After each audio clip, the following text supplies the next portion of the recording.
Exodus chapter 1.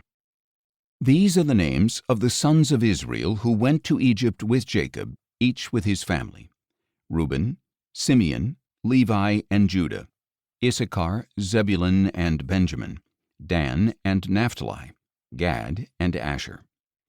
The descendants of Jacob numbered 70 in all, including Joseph, who was already in Egypt. Now Joseph and all his brothers and all that generation died, but the Israelites were fruitful and increased rapidly. They multiplied and became exceedingly numerous, so that the land was filled with them.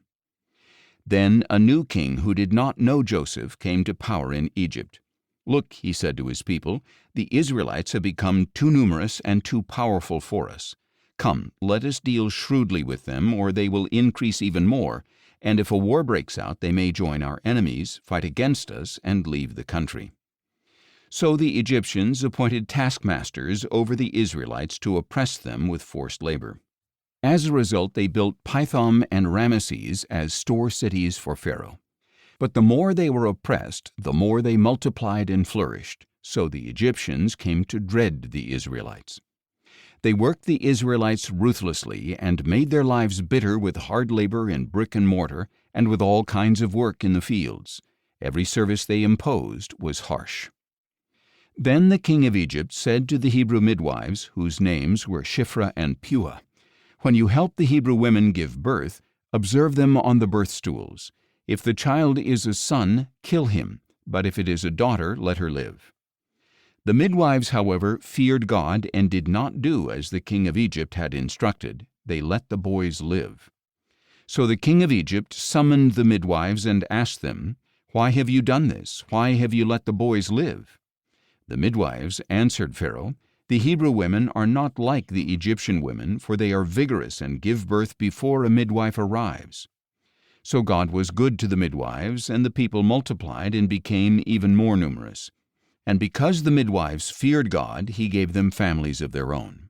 Then Pharaoh commanded all his people, "Every son born to the Hebrews you must throw into the Nile, but every daughter you may allow to live." Exodus chapter 2. Now a man of the house of Levi married a daughter of Levi, and she conceived and gave birth to a son. When she saw that he was a beautiful child, she hid him for 3 months. But when she could no longer hide him, she got him a papyrus basket and coated it with tar and pitch. Then she placed the child in the basket and set it among the reeds along the bank of the Nile. And his sister stood at a distance to see what would happen to him. Soon the daughter of Pharaoh went down to bathe in the Nile, and her attendants were walking along the river bank. And when she saw the basket among the reeds, she sent her maidservant to retrieve it. When she opened it, she saw the child, and behold, the little boy was crying. So she had compassion on him and said, "This is one of the Hebrew children." Then his sisters said to Pharaoh's daughter, "Shall I go and call one of the Hebrew women to nurse the child for you?" "Go ahead," Pharaoh's daughter told her, and the girl went and called the boy's mother. Pharaoh's daughter said to her, "Take this child and nurse him for me, and I will pay your wages." So the woman took the boy and nursed him. When the child had grown older, she brought him to Pharaoh's daughter, and he became her son. She named him Moses and explained, "I drew him out of the water." One day, after Moses had grown up, he went out to his own people and observed their hard labor. He saw an Egyptian beating a Hebrew, one of his own people. After looking this way and that and seeing no one, he struck down the Egyptian and hid his body in the sand. The next day Moses went out and saw 2 Hebrews fighting. He asked the one in the wrong, "Why are you attacking your companion?" But the man replied, "Who made you ruler and judge over us? Are you planning to kill me as you killed the Egyptian?" Then Moses was afraid and thought, "This thing I have done has surely become known." When Pharaoh heard about this matter, he sought to kill Moses. But Moses fled from Pharaoh and settled in the land of Midian, where he sat down beside a well. Now the priest of Midian had 7 daughters, and they came to draw water and fill the troughs to water their father's flock. And when some shepherds came along and drove them away, Moses rose up to help them and watered their flock. When the daughters returned to their father Reuel, he asked them, "Why have you returned so early today?" "An Egyptian rescued us from the shepherds," they replied. "He even drew water for us and watered the flock." "So where is he?" their father asked. "Why did you leave the man behind? Invite him to have something to eat." Moses agreed to stay with the man, and he gave his daughter Zipporah to Moses in marriage. And she gave birth to a son, and Moses named him Gershom, saying, "I have become a foreigner in a foreign land." After a long time, the king of Egypt died. The Israelites groaned and cried out under their burden of slavery, and their cry for deliverance from bondage ascended to God. So God heard their groaning, and he remembered his covenant with Abraham, Isaac, and Jacob. God saw the Israelites and took notice. Exodus chapter 3. Meanwhile, Moses was shepherding the flock of his father-in-law Jethro, the priest of Midian. He led the flock to the far side of the wilderness and came to Horeb, the mountain of God. There the angel of the Lord appeared to him in a blazing fire from within a bush. Moses saw the bush ablaze with fire, but it was not consumed. So Moses thought, "I must go over and see this marvelous sight. Why is the bush not burning up?" When the Lord saw that he had gone over to look, God called out to him from within the bush, "Moses, Moses." "Here I am," he answered. "Do not come any closer," God said. "Take off your sandals, for the place where you are standing is holy ground." Then he said, "I am the God of your father, the God of Abraham, the God of Isaac, and the God of Jacob." At this, Moses hid his face, for he was afraid to look at God. The Lord said, "I have indeed seen the affliction of my people in Egypt. I have heard them crying out because of their oppressors, and I am aware of their sufferings. I have come down to rescue them from the hand of the Egyptians, and to bring them up out of that land to a good and spacious land, a land flowing with milk and honey, the home of the Canaanites, Hittites, Amorites, Perizzites, Hivites, and Jebusites. And now the cry of the Israelites has reached me, and I have seen how severely the Egyptians are oppressing them. Therefore, go, I am sending you to Pharaoh to bring my people the Israelites out of Egypt." But Moses asked God, "Who am I that I should go to Pharaoh and bring the Israelites out of Egypt?" "I will surely be with you," God said, "and this will be the sign to you that I have sent you. When you have brought the people out of Egypt, all of you will worship God on this mountain." Then Moses asked God, "Suppose I go to the Israelites and say to them, 'The God of your fathers has sent me to you,' and they ask me, 'What is his name?' What should I tell them?" God said to Moses, "I am who I am. This is what you are to say to the Israelites. 'I am has sent me to you.'" God also told Moses, "Say to the Israelites, 'The Lord, the God of your fathers, the God of Abraham, the God of Isaac, and the God of Jacob, has sent me to you. This is my name forever, and this is how I am to be remembered in every generation.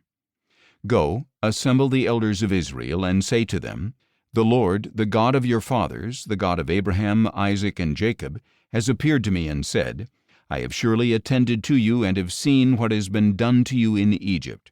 And I have promised to bring you up out of your affliction in Egypt into the land of the Canaanites, Hittites, Amorites, Perizzites, Hivites, and Jebusites, a land flowing with milk and honey.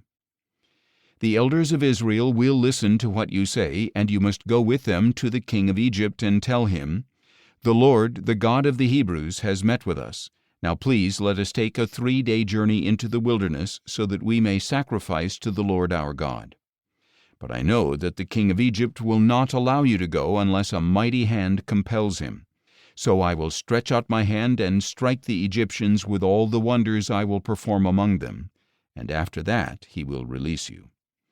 And I will grant this people such favor in the sight of the Egyptians that when you leave, you will not go away empty-handed. Every woman shall ask her neighbor and any woman staying in her house for silver and gold jewelry and clothing, and you will put them on your sons and daughters. So you will plunder the Egyptians." Exodus chapter 4. Then Moses answered, "What if they do not believe me or listen to my voice? For they may say, 'The Lord has not appeared to you.'" And the Lord asked him, "What is that in your hand?" "A staff," he replied. "Throw it on the ground," said the Lord. So Moses threw it on the ground, and it became a snake, and he ran from it. "Stretch out your hand and grab it by the tail," the Lord said to Moses, who reached out his hand and caught the snake, and it turned back into a staff in his hand. "This is so that they may believe that the Lord, the God of their fathers, the God of Abraham, the God of Isaac, and the God of Jacob, has appeared to you." Furthermore, the Lord said to Moses, "Put your hand inside your cloak." So he put his hand inside his cloak, and when he took it out, his hand was leprous, white as snow. "Put your hand back inside your cloak," said the Lord. So Moses put his hand back inside his cloak, and when he took it out, it was restored like the rest of his skin. And the Lord said, "If they refuse to believe you or heed the witness of the first sign, they may believe that of the second. But if they do not believe even these two signs or listen to your voice, take some water from the Nile and pour it on the dry ground. Then the water you take from the Nile will become blood on the ground."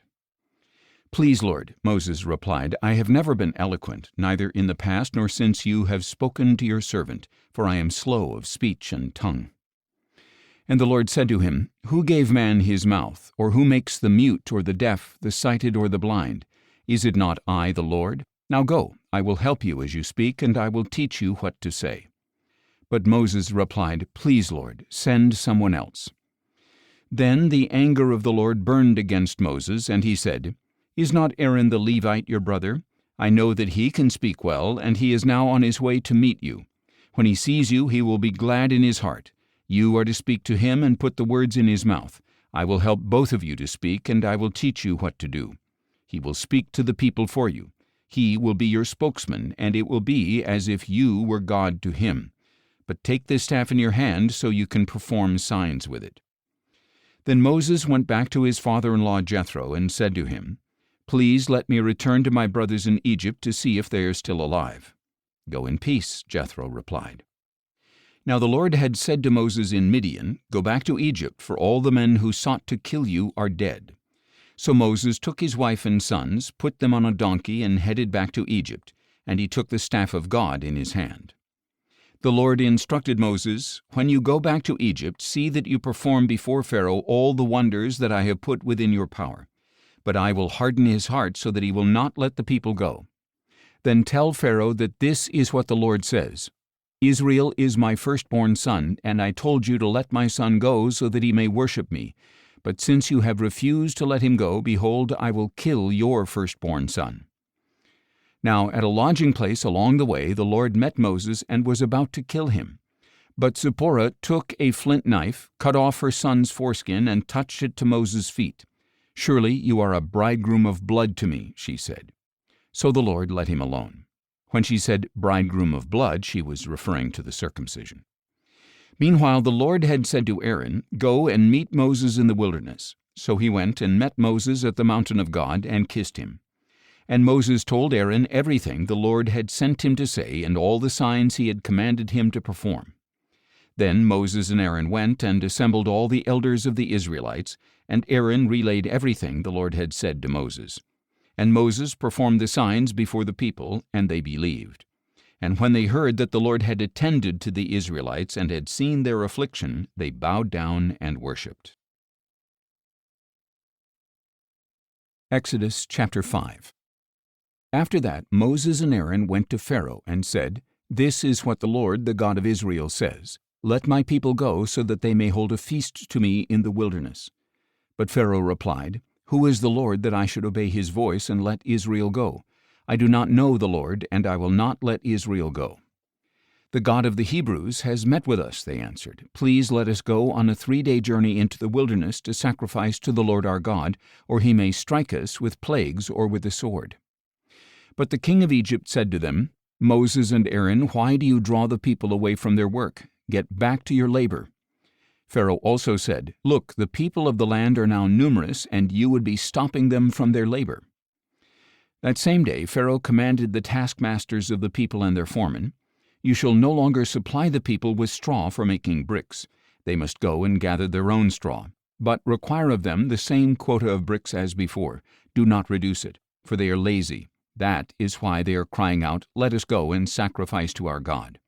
Make the work harder on the men so they will be occupied and pay no attention to these lies."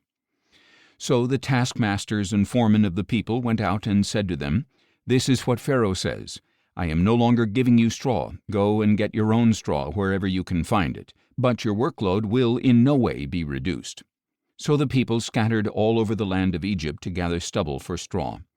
The taskmasters kept pressing them, saying, Fulfill your quota each day, just as you did when straw was provided. Then the Israelite foremen, whom Pharaoh's taskmasters had set over the people, were beaten and asked, Why have you not fulfilled your quota of bricks yesterday or today, as you did before? So the Israelite foreman went and appealed to Pharaoh, Why are you treating your servants this way? No straw has been given to your servants, yet we are told, Make bricks. Look, your servants are being beaten, but the fault is with your own people. You are slackers, Pharaoh replied, slackers. That is why you keep saying, Let us go and sacrifice to the Lord. Now get to work. You will be given no straw, yet you must deliver the full quota of bricks. The Israelite foremen realized they were in trouble when they were told, You must not reduce your daily quota of bricks. When they left Pharaoh, they confronted Moses and Aaron, who stood waiting to meet them.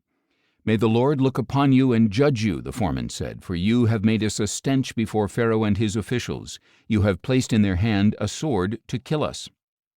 So Moses returned to the Lord and asked, Lord, why have you brought trouble upon this people? Is this why you sent me? Ever since I went to Pharaoh to speak in your name, he has brought trouble on this people, and you have not delivered your people in any way. Exodus chapter 6. But the Lord said to Moses, Now you will see what I will do to Pharaoh, for because of my mighty hand he will let the people go, because of my strong hand he will drive them out of his land.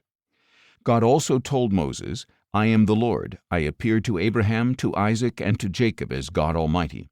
But by my name, the Lord, I did not make myself known to them. I also established my covenant with them to give them the land of Canaan, the land where they lived as foreigners.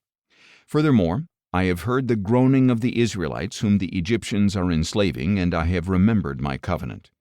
Therefore tell the Israelites, I am the Lord, and I will bring you out from under the yoke of the Egyptians and deliver you from their bondage. I will redeem you with an outstretched arm and with mighty acts of judgment. I will take you as my own people, and I will be your God. Then you will know that I am the Lord your God, who brought you out from under the yoke of the Egyptians. And I will bring you into the land that I swore to give to Abraham, Isaac, and Jacob. I will give it to you as a possession. I am the Lord. Moses relayed this message to the Israelites, but on account of their broken spirit and cruel bondage, they did not listen to him. So the Lord said to Moses, Go and tell Pharaoh, king of Egypt, to let the Israelites go out of his land. But in the Lord's presence Moses replied, If the Israelites will not listen to me, then why would Pharaoh listen to me, since I am unskilled in speech? Then the Lord spoke to Moses and Aaron and gave them a charge concerning both the Israelites and Pharaoh king of Egypt, to bring the Israelites out of the land of Egypt. These were the heads of their fathers' houses. The sons of Reuben, the firstborn of Israel, were Hanok and Palu, Hezron and Carmi. These were the clans of Reuben. The sons of Simeon were Jemuel, Jamin, Ohad, Jachin, Zohar, and Shaul, the son of a Canaanite woman. These were the clans of Simeon. These were the names of the sons of Levi according to their records: Gershon, Kohath, and Merari. Levi lived 137 years. The sons of Gershon were Libni and Shimei by their clans. The sons of Kohath were Amram, Izhar, Hebron, and Uzziel. Kohath lived 133 years. The sons of Merari were Malai and Mushai. These were the clans of the Levites according to their records. And Amram married his father's sister Jochebed, and she bore him Aaron and Moses. Amram lived 137 years. The sons of Izhar were Korah, Nepheg, and Zichri. The sons of Uzziel were Mishael, Elzaphan, and Sithri. And Aaron married Elisheba, the daughter of Amminadab and sister of Nahshon, and she bore him Nadab and Abihu, Eleazar, and Ithamar. The sons of Korah were Asher, Elkanah, and Abiasaph. These were the clans of the Korahites. Aaron's son Eleazar married one of the daughters of Putiel, and she bore him Phinehas. These were the heads of the Levite families by their clans. It was this Aaron and Moses to whom the Lord said, "Bring the Israelites out of the land of Egypt by their divisions." Moses and Aaron were the ones who spoke to Pharaoh, king of Egypt, in order to bring the Israelites out of Egypt. Now on the day that the Lord spoke to Moses in Egypt, he said to him, "I am the Lord. Tell Pharaoh, king of Egypt, everything I say to you." But in the Lord's presence Moses replied, "Since I am unskilled in speech, why would Pharaoh listen to me?" Exodus chapter 7. The Lord answered Moses, "See, I have made you like God to Pharaoh, and your brother Aaron will be your prophet. You are to speak all that I command you, and your brother Aaron is to tell Pharaoh to let the Israelites go out of his land. But I will harden Pharaoh's heart, and though I will multiply my signs and wonders in the land of Egypt, Pharaoh will not listen to you. Then I will lay my hand on Egypt, and by mighty acts of judgment I will bring the divisions of my people the Israelites out of the land of Egypt. And the Egyptians will know that I am the Lord when I stretch out my hand against Egypt and bring the Israelites out from among them." So Moses and Aaron did just as the Lord had commanded them. Moses was 80 years old, and Aaron was 83 when they spoke to Pharaoh. The Lord said to Moses and Aaron, "When Pharaoh tells you, 'Perform a miracle,' you are to say to Aaron, 'Take your staff and throw it down before Pharaoh, and it will become a serpent.'" So Moses and Aaron went to Pharaoh and did just as the Lord had commanded. Aaron threw his staff down before Pharaoh and his officials, and it became a serpent. But Pharaoh called the wise men and sorcerers and magicians of Egypt, and they also did the same things by their magic arts. Each one threw down his staff, and it became a serpent. But Aaron's staff swallowed up the other staffs. Still, Pharaoh's heart was hardened, and he would not listen to them, just as the Lord had said. Then the Lord said to Moses, "Pharaoh's heart is unyielding. He refuses to let the people go. Go to Pharaoh in the morning as you see him walking out to the water. Wait on the bank of the Nile to meet him, and take in your hand the staff that was changed into a snake. Then say to him, 'The Lord, the God of the Hebrews, has sent me to tell you, let my people go so that they may worship me in the wilderness, but you have not listened until now. This is what the Lord says. By this you will know that I am the Lord. Behold, with a staff in my hand I will strike the water of the Nile, and it will turn to blood. The fish in the Nile will die, the river will stink, and the Egyptians will be unable to drink its water.'" And the Lord said to Moses, "Tell Aaron, take your staff and stretch out your hand over the waters of Egypt, over their rivers and canals and ponds and reservoirs, that they may become blood. There will be blood throughout the land of Egypt, even in the vessels of wood and stone." Moses and Aaron did just as the Lord had commanded. In the presence of Pharaoh and his officials, Aaron raised the staff and struck the water of the Nile, and all the water was turned to blood. The fish in the Nile died, and the river smelled so bad that the Egyptians could not drink its water, and there was blood throughout the land of Egypt. But the magicians of Egypt did the same things by their magic arts. So Pharaoh's heart was hardened, and he would not listen to Moses and Aaron, just as the Lord had said. Instead, Pharaoh turned around, went into his palace, and did not take any of this to heart. So all the Egyptians dug around the Nile for water to drink, because they could not drink the water from the river. And 7 full days passed after the Lord had struck the Nile. Exodus chapter 8. Then the Lord said to Moses, "Go to Pharaoh and tell him that this is what the Lord says. Let my people go so that they may worship me. But if you refuse to let them go, I will plague your whole country with frogs. The Nile will teem with frogs, and they will come into your palace and up to your bedroom and onto your bed, into the houses of your officials and your people, and into your ovens and kneading bowls. The frogs will come up on you and your people and all your officials." And the Lord said to Moses, "Tell Aaron, stretch out your hand with your staff over the rivers and canals and ponds, and cause the frogs to come up onto the land of Egypt." So Aaron stretched out his hand over the waters of Egypt, and the frogs came up and covered the land of Egypt.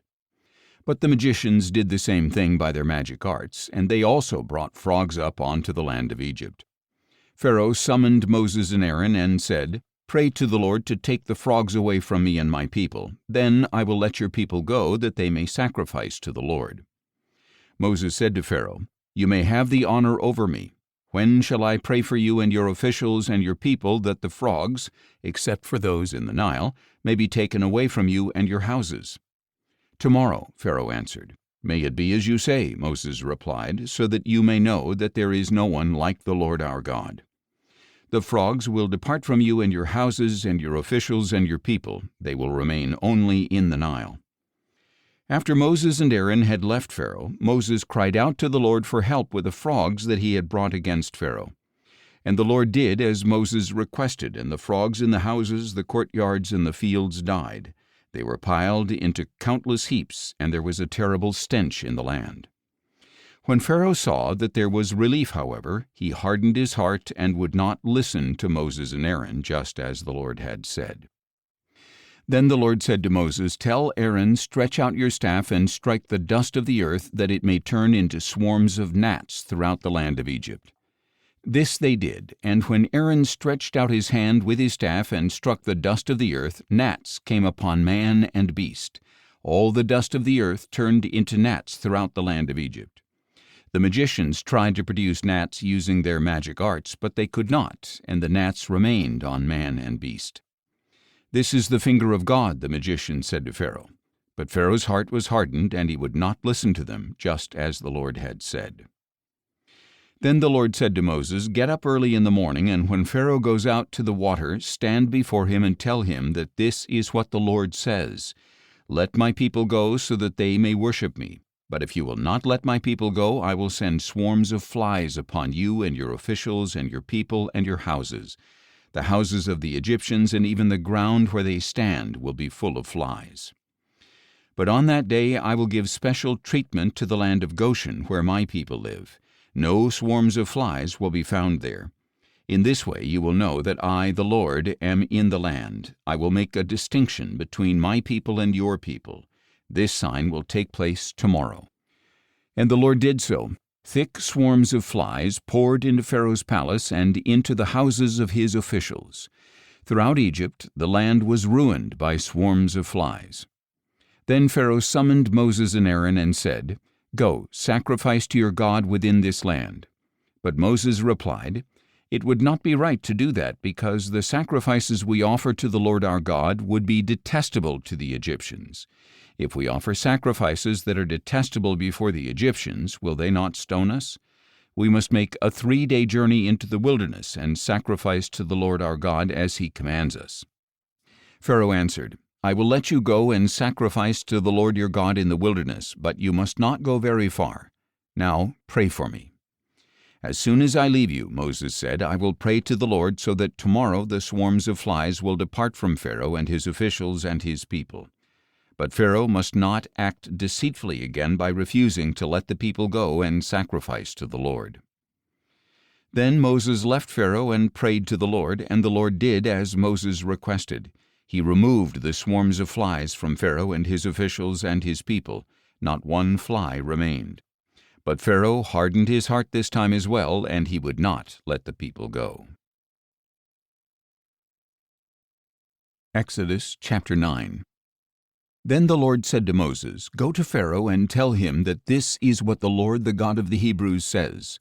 Let my people go so that they may worship me. But if you continue to restrain them and refuse to let them go, then the hand of the Lord will bring a severe plague on your livestock in the field, on your horses, donkeys, camels, herds, and flocks.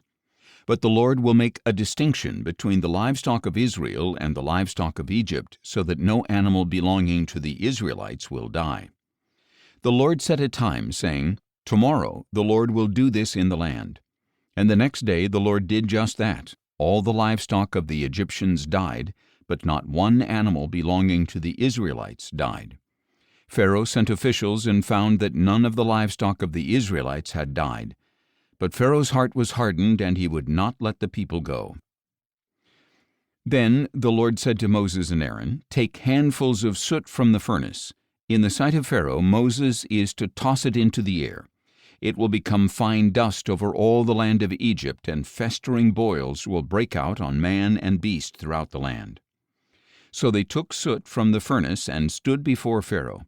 Moses tossed it into the air, and festering boils broke out on man and beast.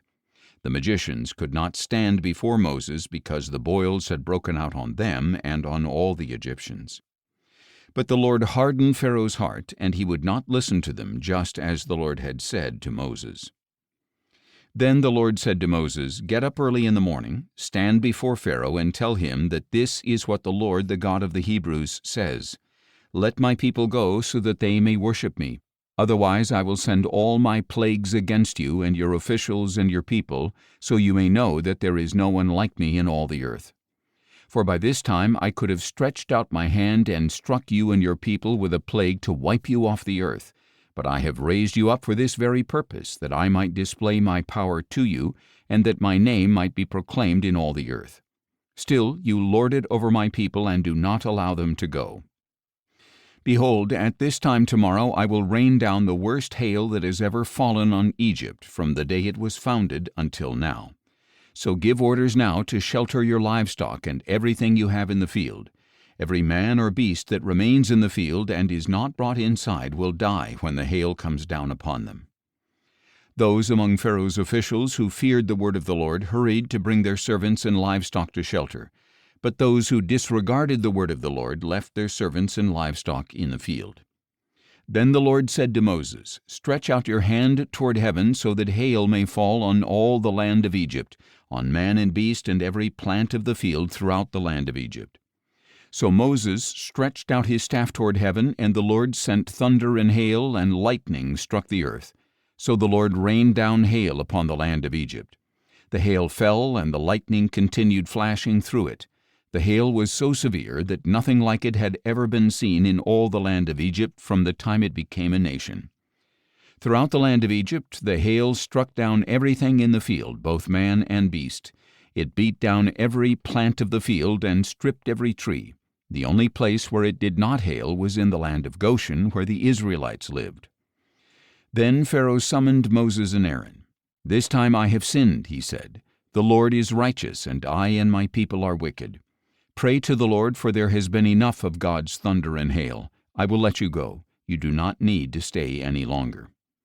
Moses said to him, "When I have left the city, I will spread out my hands to the Lord. The thunder will cease, and there will be no more hail, so that you may know that the earth is the Lord's. But as for you and your officials, I know that you still do not fear the Lord our God." Now the flax and barley were destroyed, since the barley was ripe and the flax was in bloom. But the wheat and spelt were not destroyed, because they are late crops. Then Moses departed from Pharaoh, went out of the city, and spread out his hands to the Lord. The thunder and hail ceased, and the rain no longer poured down on the land. When Pharaoh saw that the rain and hail and thunder had ceased, he sinned again and hardened his heart, he and his officials. So Pharaoh's heart was hardened, and he would not let the Israelites go, just as the Lord had said through Moses. Exodus chapter 10.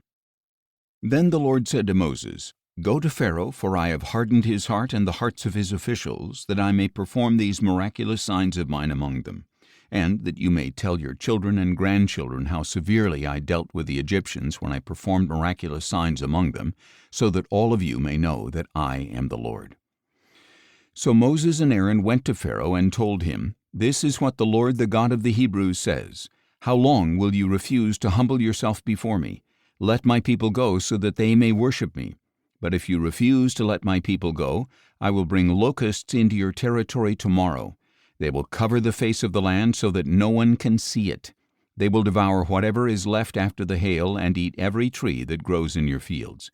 They will fill your houses and the houses of all your officials and every Egyptian, something neither your fathers nor your grandfathers have seen since the day they came into this land." Then Moses turned and left Pharaoh's presence. Pharaoh's officials asked him, "How long will this man be a snare to us? Let the people go so that they may worship the Lord their God. Do you not yet realize that Egypt is in ruins?" So Moses and Aaron were brought back to Pharaoh. "Go, worship the Lord your God," he said. "But who exactly will be going?" "We will go with our young and old," Moses replied. "We will go with our sons and daughters and with our flocks and herds, for we must hold a feast to the Lord." Then Pharaoh told them, "May the Lord be with you if I ever let you go with your little ones. Clearly you are bent on evil. No, only the men may go and worship the Lord, since that is what you have been requesting." And Moses and Aaron were driven from Pharaoh's presence. Then the Lord said to Moses, "Stretch out your hand over the land of Egypt, so that the locusts may swarm over it and devour every plant in the land, everything that the hail has left behind." So Moses stretched out his staff over the land of Egypt, and throughout that day and night the Lord sent an east wind across the land. By morning the east wind had brought the locusts. The locusts swarmed across the land and settled over the entire territory of Egypt. Never before had there been so many locusts, and never again will there be. They covered the face of all the land until it was black, and they consumed all the plants on the ground and all the fruit on the trees that the hail had left behind. Nothing green was left on any tree or plant in all the land of Egypt. Pharaoh quickly summoned Moses and Aaron and said, "I have sinned against the Lord your God and against you. Now please forgive my sin once more and appeal to the Lord your God that he may remove this death from me." So Moses left Pharaoh's presence and appealed to the Lord, and the Lord changed the wind to a very strong west wind that carried off the locusts and blew them into the Red Sea. Not a single locust remained anywhere in Egypt. But the Lord hardened Pharaoh's heart, and he would not let the Israelites go. Then the Lord said to Moses, "Stretch out your hand toward heaven so that darkness may spread over the land of Egypt, a palpable darkness." So Moses stretched out his hand toward heaven, and total darkness covered all the land of Egypt for 3 days. No one could see anyone else, and for 3 days no one left his place, yet all the Israelites had light in their dwellings. Then Pharaoh summoned Moses and said, "Go, worship the Lord. Even your little ones may go with you. Only your flocks and herds must stay behind." But Moses replied, "You must also provide us with sacrifices and burnt offerings to present to the Lord our God. Even our livestock must go with us. Not a hoof will be left behind, for we will need some of them to worship the Lord our God, and we will not know how we are to worship the Lord until we arrive." But the Lord hardened Pharaoh's heart, and he was unwilling to let them go. "Depart from me," Pharaoh said to Moses. "Make sure you never see my face again, for on the day you see my face, you will die." "As you say," Moses replied, "I will never see your face again." Exodus chapter 11. Then the Lord said to Moses, "I will bring upon Pharaoh and Egypt one more plague. After that he will allow you to leave this place. And when he lets you go, he will drive you out completely. Now announce to the people that men and women alike should ask their neighbors for articles of silver and gold." And the Lord gave the people favor in the sight of the Egyptians. Moreover, Moses himself was highly regarded in Egypt by Pharaoh's officials and by the people. So Moses declared, "This is what the Lord says. About midnight I will go throughout Egypt, and every firstborn son in the land of Egypt will die, from the firstborn of Pharaoh who sits on his throne to the firstborn of the servant girl behind the handmill, as well as the firstborn of all the cattle. Then a great cry will go out over all the land of Egypt. Such an outcry has never been heard before and will never be heard again. But among all the Israelites not even a dog will snarl at man or beast. Then you will know that the Lord makes a distinction between Egypt and Israel, and all these officials of yours will come and bow before me, saying, 'Go, you and all the people who follow you.' After that I will depart." And hot with anger, Moses left Pharaoh's presence. The Lord said to Moses, "Pharaoh will not listen to you, so that my wonders may be multiplied in the land of Egypt." Moses and Aaron did all these wonders before Pharaoh, but the Lord hardened Pharaoh's heart so that he would not let the Israelites go out of his land. Exodus chapter 12. Now the Lord said to Moses and Aaron in the land of Egypt, "This month is the beginning of months for you. It shall be the first month of your year. Tell the whole congregation of Israel that on the 10th day of this month each man must select a lamb for his family, one per household. If the household is too small for a whole lamb, they are to share with the nearest neighbor based on the number of people and apportion the lamb accordingly. Your lamb must be an unblemished year-old male, and you may take it from the sheep or the goats. You must keep it until the 14th day of the month, when the whole assembly of the congregation of Israel will slaughter the animals at twilight.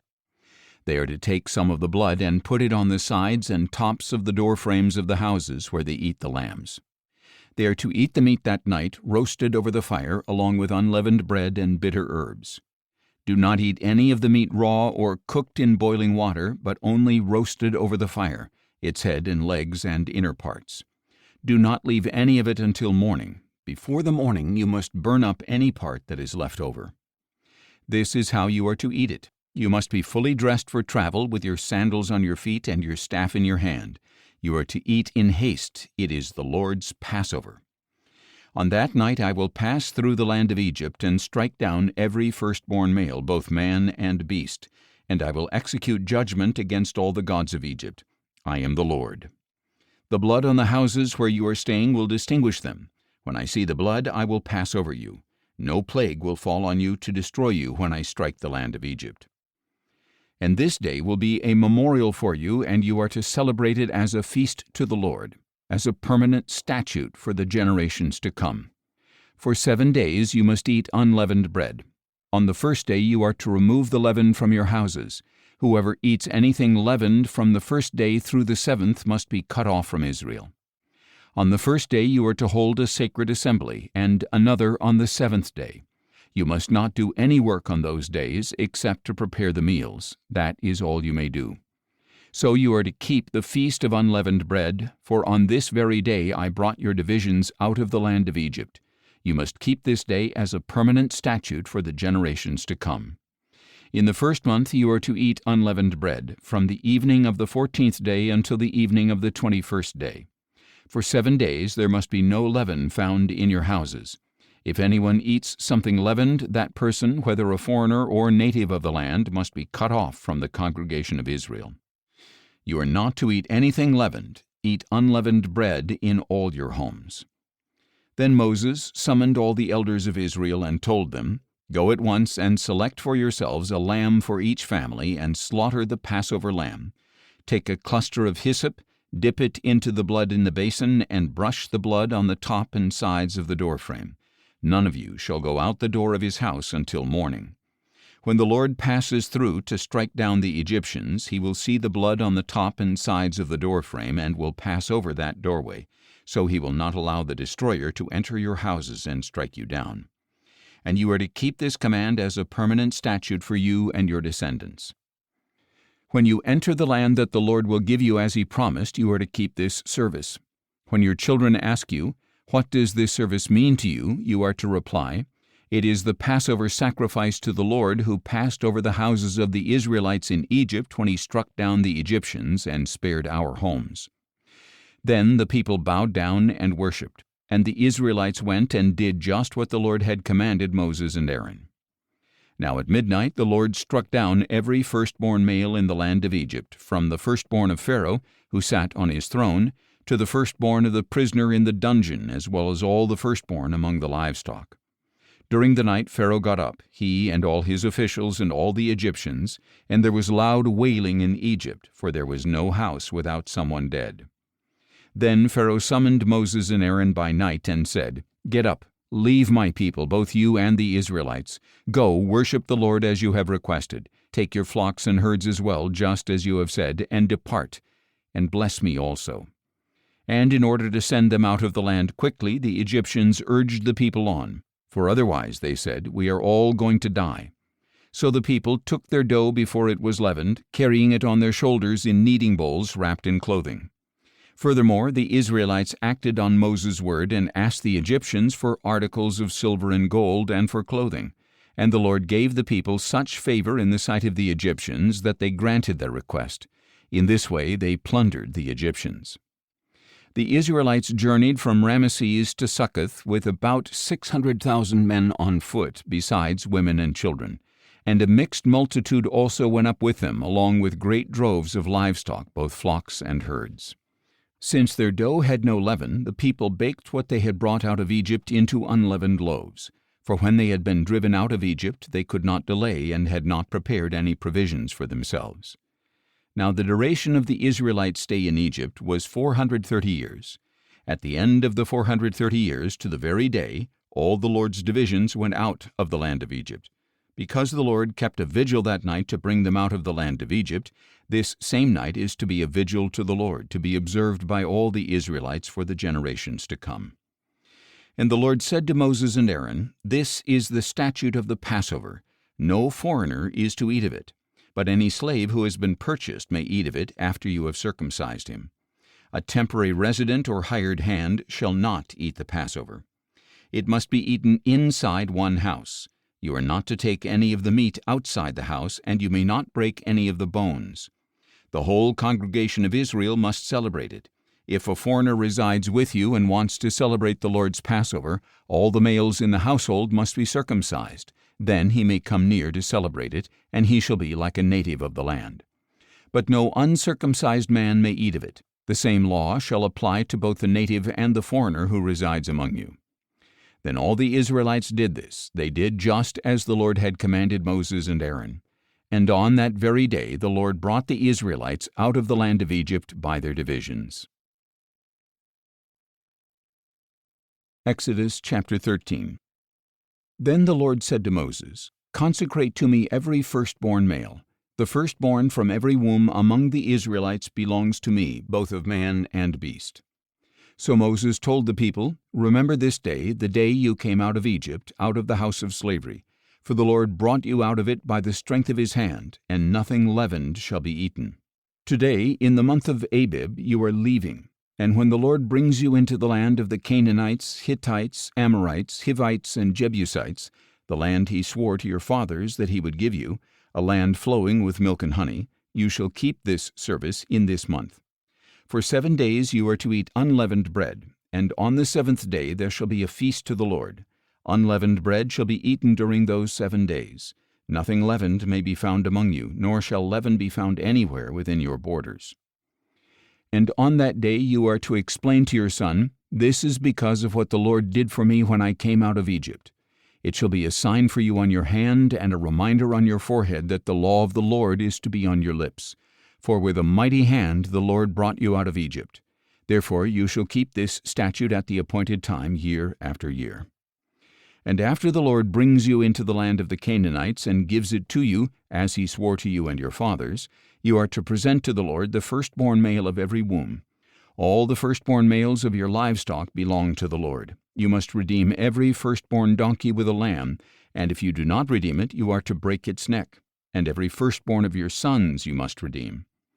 In the future, when your son asks you, 'What does this mean?' you are to tell him, 'With a mighty hand the Lord brought us out of Egypt, out of the house of slavery. And when Pharaoh stubbornly refused to let us go, the Lord killed every firstborn in the land of Egypt, both of man and beast.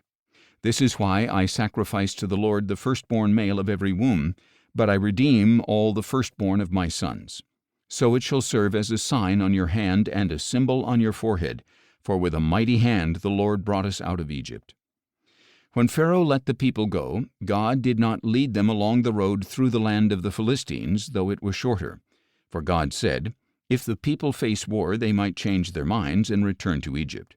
So God led the people around by the way of the wilderness toward the Red Sea, and the Israelites left the land of Egypt arrayed for battle. Moses took the bones of Joseph with him because Joseph had made the sons of Israel swear a solemn oath when he said, "God will surely attend to you, and then you must carry my bones with you from this place." They set out from Succoth and camped at Etham on the edge of the wilderness. And the Lord went before them in a pillar of cloud to guide their way by day, and in a pillar of fire to give them light by night, so that they could travel by day or night. Neither the pillar of cloud by day nor the pillar of fire by night left its place before the people. Exodus chapter 14. Then the Lord said to Moses, "Tell the Israelites to turn back and encamp before Pi-hahiroth between Migdol and the sea. You are to encamp by the sea directly opposite Baal-zephon. For Pharaoh will say of the Israelites, 'They are wandering the land in confusion. The wilderness has boxed them in.' And I will harden Pharaoh's heart so that he will pursue them.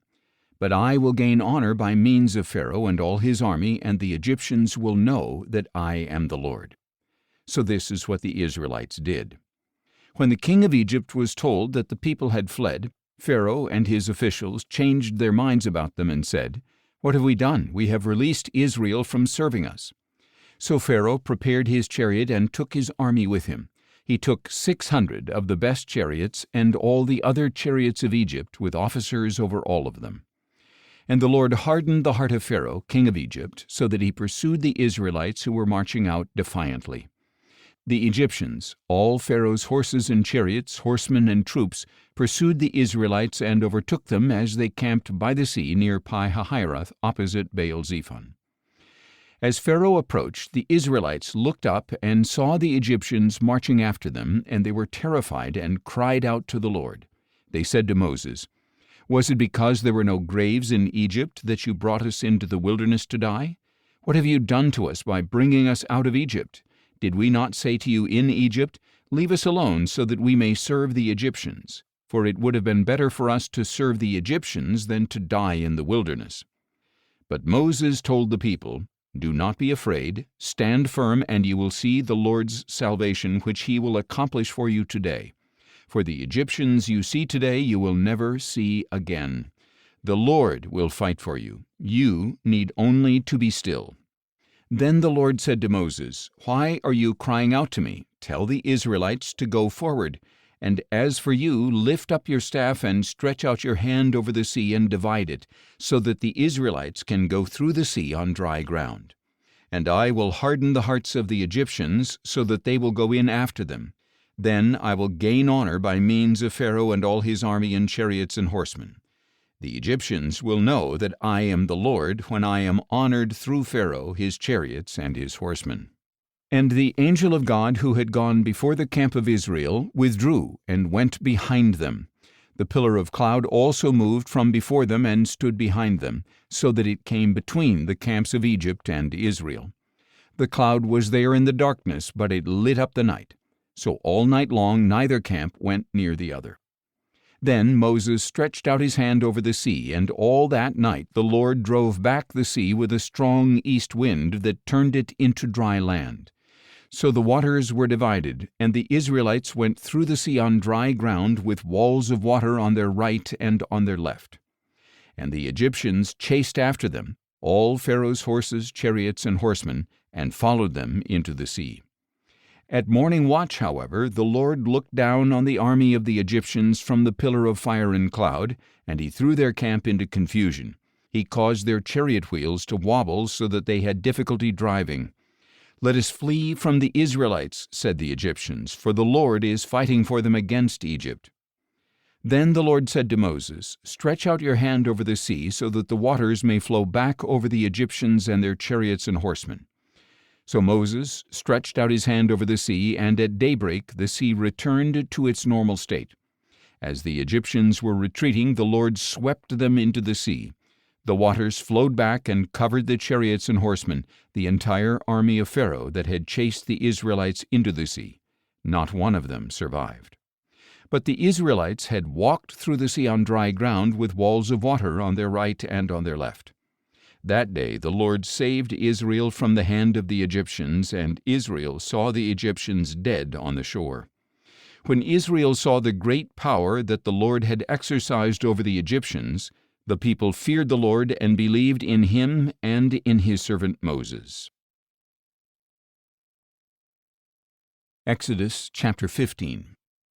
Then Moses and the Israelites sang this song to the Lord. "I will sing to the Lord, for he is highly exalted. The horse and rider he has thrown into the sea. The Lord is my strength and my song, and he has become my salvation. He is my God, and I will praise him, my father's God, and I will exalt him. The Lord is a warrior, the Lord is his name. Pharaoh's chariots and army he has cast into the sea. The finest of his officers are drowned in the Red Sea. The depths have covered them, they sank there like a stone. Your right hand, O Lord, is majestic in power. Your right hand, O Lord, has shattered the enemy. You overthrew your adversaries by your great majesty. You unleashed your burning wrath. It consumed them like stubble. At the blast of your nostrils the waters piled up. Like a wall the currents stood firm. The depths congealed in the heart of the sea. The enemy declared, I will pursue, I will overtake, I will divide the spoils, I will gorge myself on them. I will draw my sword, my hand will destroy them. But you blew with your breath, and the sea covered them. They sank like lead in the mighty waters. Who among the gods is like you, O Lord? Who is like you, majestic in holiness, revered with praises, performing wonders? You stretched out your right hand, and the earth swallowed them up. With loving devotion you will lead the people you have redeemed. With your strength you will guide them to your holy dwelling. The nations will hear and tremble. Anguish will grip the dwellers of Philistia. Then the chiefs of Edom will be dismayed. Trembling will seize the leaders of Moab. Those who dwell in Canaan will melt away, and terror and dread will fall on them. By the power of your arm they will be as still as a stone until your people pass by, O Lord, until the people you have bought pass by. You will bring them in and plant them on the mountain of your inheritance, the place, O Lord, you have prepared for your dwelling, the sanctuary, O Lord, your hands have established. The Lord will reign forever and ever. For when Pharaoh's horses, chariots, and horsemen went into the sea, the Lord brought the waters of the sea back over them, but the Israelites walked through the sea on dry ground. Then Miriam, the prophetess, Aaron's sister, took a tambourine in her hand, and all the women followed her with tambourines and dancing. And Miriam sang back to them, Sing to the Lord, for he is highly exalted. The horse and rider he has thrown into the sea. Then Moses led Israel from the Red Sea, and they went out into the desert of Shur. For 3 days they walked in the desert without finding water. And when they came to Merah, they could not drink the water there because it was bitter. That is why it was named Merah. So the people grumbled against Moses, saying, What are we to drink? And Moses cried out to the Lord, and the Lord showed him a log. And when he cast it into the waters, they were sweetened. There the Lord made for them a statute and an ordinance, and there he tested them, saying, If you will listen carefully to the voice of the Lord your God, and do what is right in his eyes, and pay attention to his commands, and keep all his statutes, then I will not bring on you any of the diseases I inflicted on the Egyptians, for I am the Lord who heals you. Then they came to Elim, where there were 12 springs of water and 70 palm trees, and they camped there by the waters. Exodus chapter 16. On the 15th day of the 2nd month, after they had left the land of Egypt, the whole congregation of Israel set out from Elim and came to the desert of Sin, which is between Elim and Sinai. And there, in the desert, they all grumbled against Moses and Aaron. If only we had died by the Lord's hand in the land of Egypt, they said. There we sat by pots of meat and ate our fill of bread. But you have brought us into this desert to starve this whole assembly to death. Then the Lord said to Moses, Behold, I will rain down bread from heaven for you. Each day the people are to go out and gather enough for that day. In this way I will test whether or not they will follow my instructions. Then on the 6th day, when they prepare what they bring in, it will be twice as much as they gather on the other days. So Moses and Aaron said to all the Israelites, This evening you will know that it was the Lord who brought you out of the land of Egypt. And in the morning you will see the Lord's glory, because he has heard your grumbling against him. For who are we that you should grumble against us? And Moses added, The Lord will give you meat to eat this evening and bread to fill you in the morning, for he has heard your grumbling against him. Who are we? Your grumblings are not against us, but against the Lord. Then Moses said to Aaron, Tell the whole congregation of Israel, Come before the Lord, for he has heard your grumbling. And as Aaron was speaking to the whole congregation of Israel, they looked toward the desert, and there in a cloud the glory of the Lord appeared. Then the Lord said to Moses, I have heard the grumbling of the Israelites. Tell them, At twilight you will eat meat, and in the morning you will be filled with bread. Then you will know that I am the Lord your God. That evening quail came and covered the camp, and in the morning there was a layer of dew around the camp. When the layer of dew had evaporated, there were thin flakes on the desert floor as fine as frost on the ground. When the Israelites saw it, they asked one another, What is it? For they did not know what it was. So Moses told them, "It is the bread that the Lord has given you to eat. This is what the Lord has commanded. Each one is to gather as much as he needs. You may take an omer for each person in your tent." So the Israelites did this. Some gathered more and some less. When they measured it by the omer, he who gathered much had no excess, and he who gathered little had no shortfall. Each one gathered as much as he needed to eat. Then Moses said to them, "No one may keep any of it until morning." But they did not listen to Moses. Some people left part of it until morning, and it became infested with maggots and began to smell. So Moses was angry with them. Every morning each one gathered as much as was needed, and when the sun grew hot, it melted away. On the 6th day they gathered twice as much food, 2 omers per person, and all the leaders of the congregation came and reported this to Moses. He told them, "This is what the Lord has said. Tomorrow is to be a day of complete rest, a holy Sabbath to the Lord. So bake what you want to bake and boil what you want to boil. Then set aside whatever remains and keep it until morning." So they set it aside until morning as Moses had commanded, and it did not smell or contain any maggots. "Eat it today," Moses said, "because today is a Sabbath to the Lord. Today you will not find anything in the field. For 6 days you may gather, but on the 7th day, the Sabbath, it will not be there." Yet on the 7th day some of the people went out to gather, but they did not find anything. Then the Lord said to Moses, "How long will you refuse to keep my commandments and instructions? Understand that the Lord has given you the Sabbath. That is why on the 6th day he will give you bread for 2 days.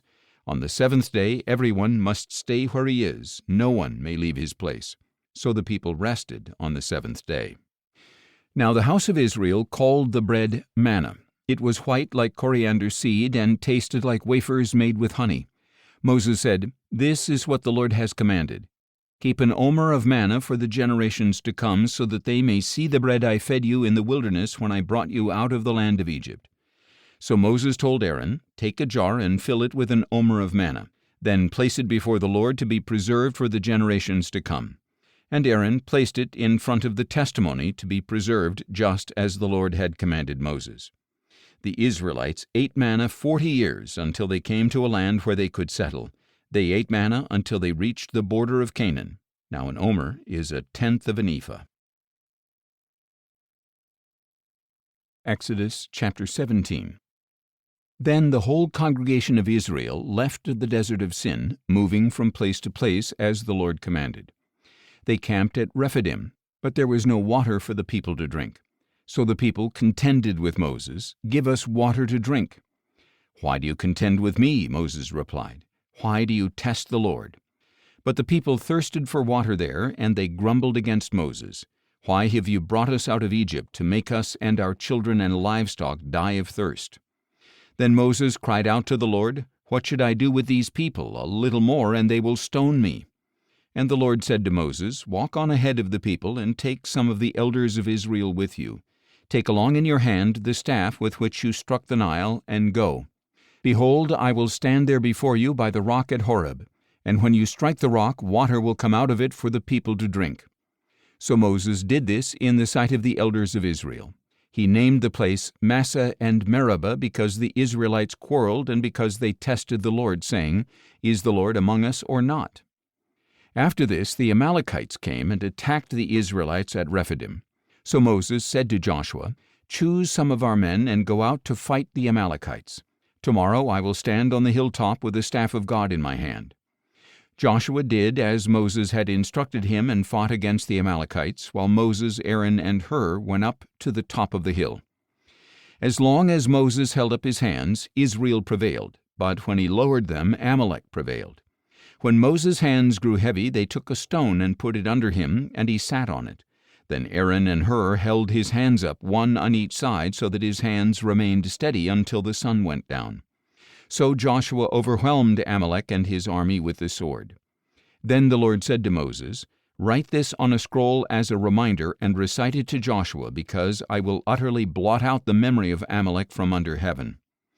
And Moses built an altar and named it, "The Lord is my banner." Indeed, he said, a hand was lifted up toward the throne of the Lord. The Lord will war against Amalek from generation to generation. Exodus chapter 18. Now Moses' father-in-law Jethro, the priest of Midian, heard about all that God had done for Moses and his people Israel, and how the Lord had brought Israel out of Egypt. After Moses had sent back his wife Zipporah, his father-in-law Jethro had received her, along with her 2 sons. One son was named Gershom, for Moses had said, I have been a foreigner in a foreign land. The other son was named Eleazar, for Moses had said, The God of my father was my helper and delivered me from the sword of Pharaoh. Moses' father-in-law Jethro, along with Moses' wife and sons, came to him in the desert, where he was encamped at the mountain of God. He sent word to Moses, I, your father-in-law Jethro, am coming to you with your wife and her 2 sons. So Moses went out to meet his father-in-law and bowed down and kissed him. They greeted each other and went into the tent. Then Moses recounted to his father-in-law all that the Lord had done to Pharaoh and the Egyptians for Israel's sake, all the hardships they had encountered along the way, and how the Lord had delivered them. And Jethro rejoiced over all the good things the Lord had done for Israel, whom he had rescued from the hand of the Egyptians. Jethro declared, Blessed be the Lord who has delivered you from the hand of the Egyptians and of Pharaoh, and who has delivered the people from the hand of the Egyptians. Now I know that the Lord is greater than all other gods, for he did this when they treated Israel with arrogance. Then Moses' father-in-law Jethro brought a burnt offering and sacrifices to God, and Aaron came with all the elders of Israel to eat bread with Moses' father-in-law in the presence of God. The next day Moses took his seat to judge the people, and they stood around him from morning until evening. When his father-in-law saw all that Moses was doing for the people, he asked, What is this that you are doing for the people? Why do you sit alone as judge, with all the people standing around you from morning till evening? Because the people come to me to inquire of God, Moses replied. Whenever they have a dispute, it is brought to me to judge between one man and another, and I make known to them the statutes and laws of God. But Moses' father-in-law said to him, What you are doing is not good. Surely you and these people with you will wear yourselves out, because the task is too heavy for you. You cannot handle it alone. Now listen to me. I will give you some advice, and may God be with you. You must be the people's representative before God and bring their causes to Him. Teach them the statutes and laws and show them the way to live and the work they must do. Furthermore, select capable men from among the people, God-fearing, trustworthy men who are averse to dishonest gain. Appoint them over the people as leaders of thousands, of hundreds, of 50s, and of 10s. Have these men judge the people at all times. Then they can bring you any major issue, but all minor cases they can judge on their own, so that your load may be lightened as they share it with you. If you follow this advice and God so directs you, then you will be able to endure, and all these people can go home in peace. Moses listened to his father-in-law and did everything he said. So Moses chose capable men from all Israel and made them heads over the people as leaders of thousands, of hundreds, of 50s, and of 10s. And they judged the people at all times. They would bring the difficult cases to Moses, but any minor issue they would judge themselves. Then Moses sent his father-in-law on his way, and Jethro returned to his own land. Exodus chapter 19. In the 3rd month, on the same day of the month that the Israelites had left the land of Egypt, they came to the wilderness of Sinai. After they had set out from Rephidim, they entered the wilderness of Sinai, and Israel camped there in front of the mountain. Then Moses went up to God, and the Lord called to him from the mountain, This is what you are to tell the house of Jacob and explain to the sons of Israel. You have seen for yourselves what I did to Egypt, and how I carried you on eagle's wings and brought you to myself. Now, if you will indeed obey my voice and keep my covenant, you will be my treasured possession out of all the nations, for the whole earth is mine. And unto me you shall be a kingdom of priests and a holy nation. These are the words that you are to speak to the Israelites. So Moses went back and summoned the elders of the people and set before them all these words that the Lord had commanded him. And all the people answered together, We will do everything that the Lord has spoken. So Moses brought their words back to the Lord. The Lord said to Moses, Behold, I will come to you in a dense cloud, so that the people will hear when I speak with you, and they will always put their trust in you.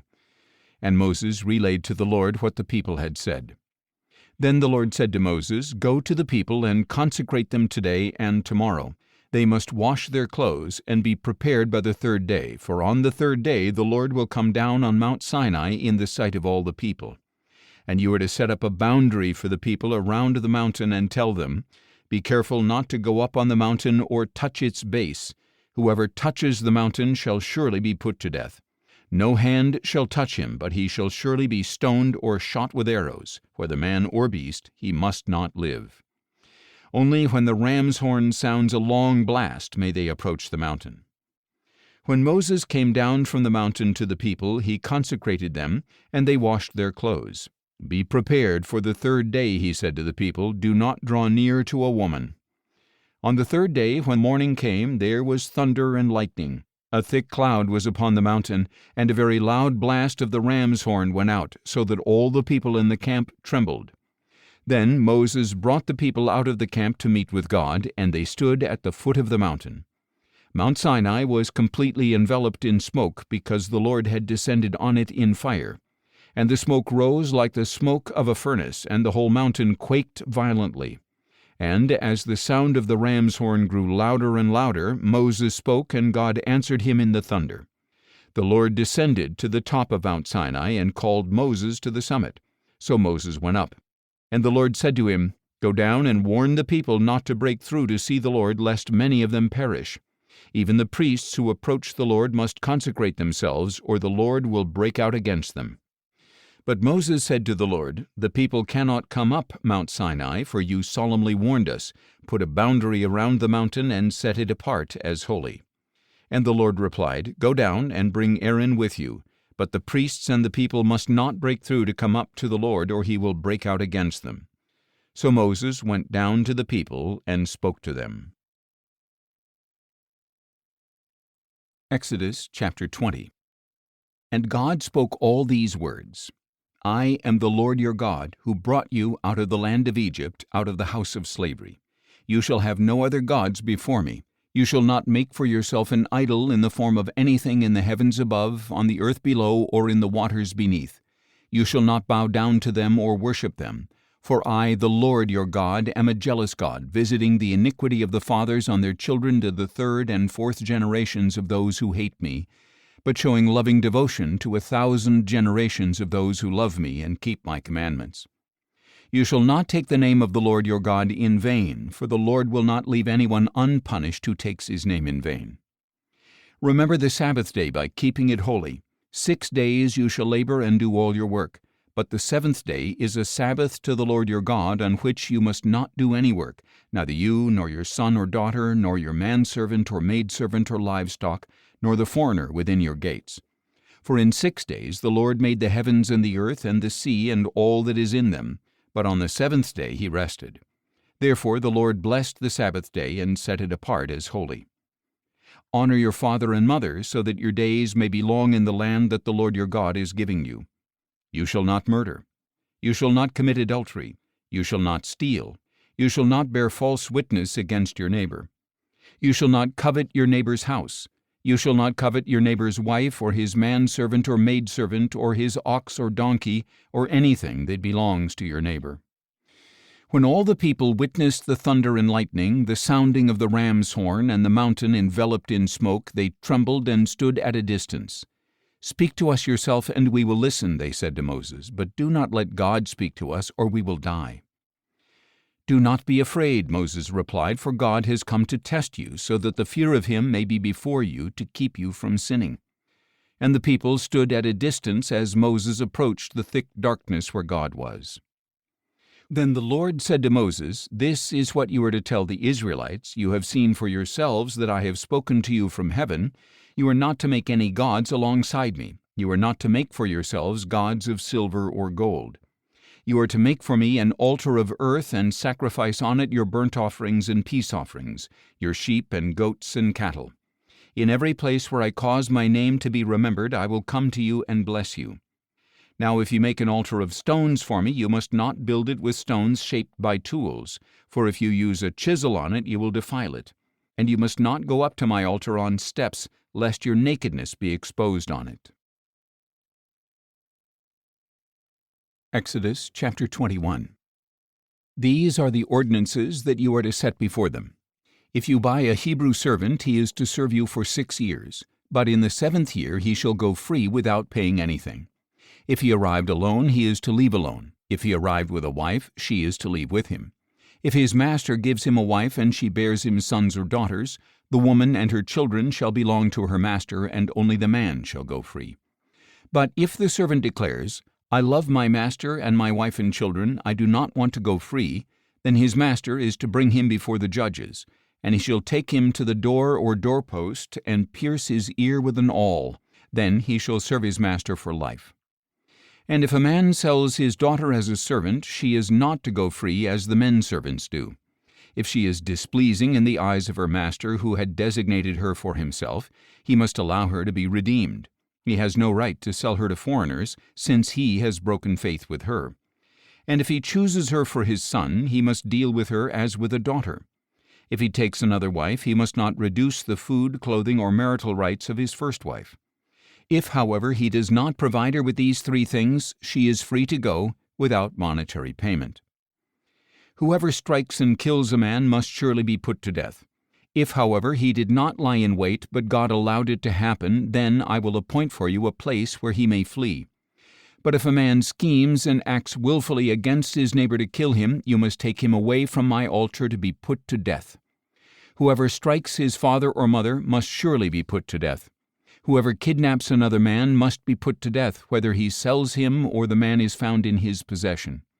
Anyone who curses his father or mother must surely be put to death. If men are quarreling and one strikes the other with a stone or a fist, and he does not die but is confined to bed, then the one who struck him shall go unpunished as long as the other can get up and walk around outside with his staff. Nevertheless, he must compensate the man for his lost work and see that he is completely healed. If a man strikes his manservant or maidservant with a rod, and the servant dies by his hand, he shall surely be punished. However, if the servant gets up after a day or 2, the owner shall not be punished, since the servant is his property. If men who are fighting strike a pregnant woman and her child is born prematurely, but there is no further injury, he shall surely be fined as the woman's husband demands and as the court allows. But if a serious injury results, then you must require a life for a life, eye for eye, tooth for tooth, hand for hand, foot for foot, burn for burn, wound for wound, and stripe for stripe.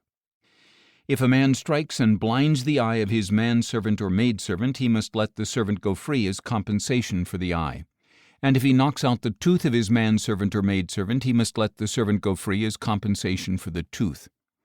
If an ox gores a man or woman to death, the ox must surely be stoned, and its meat must not be eaten.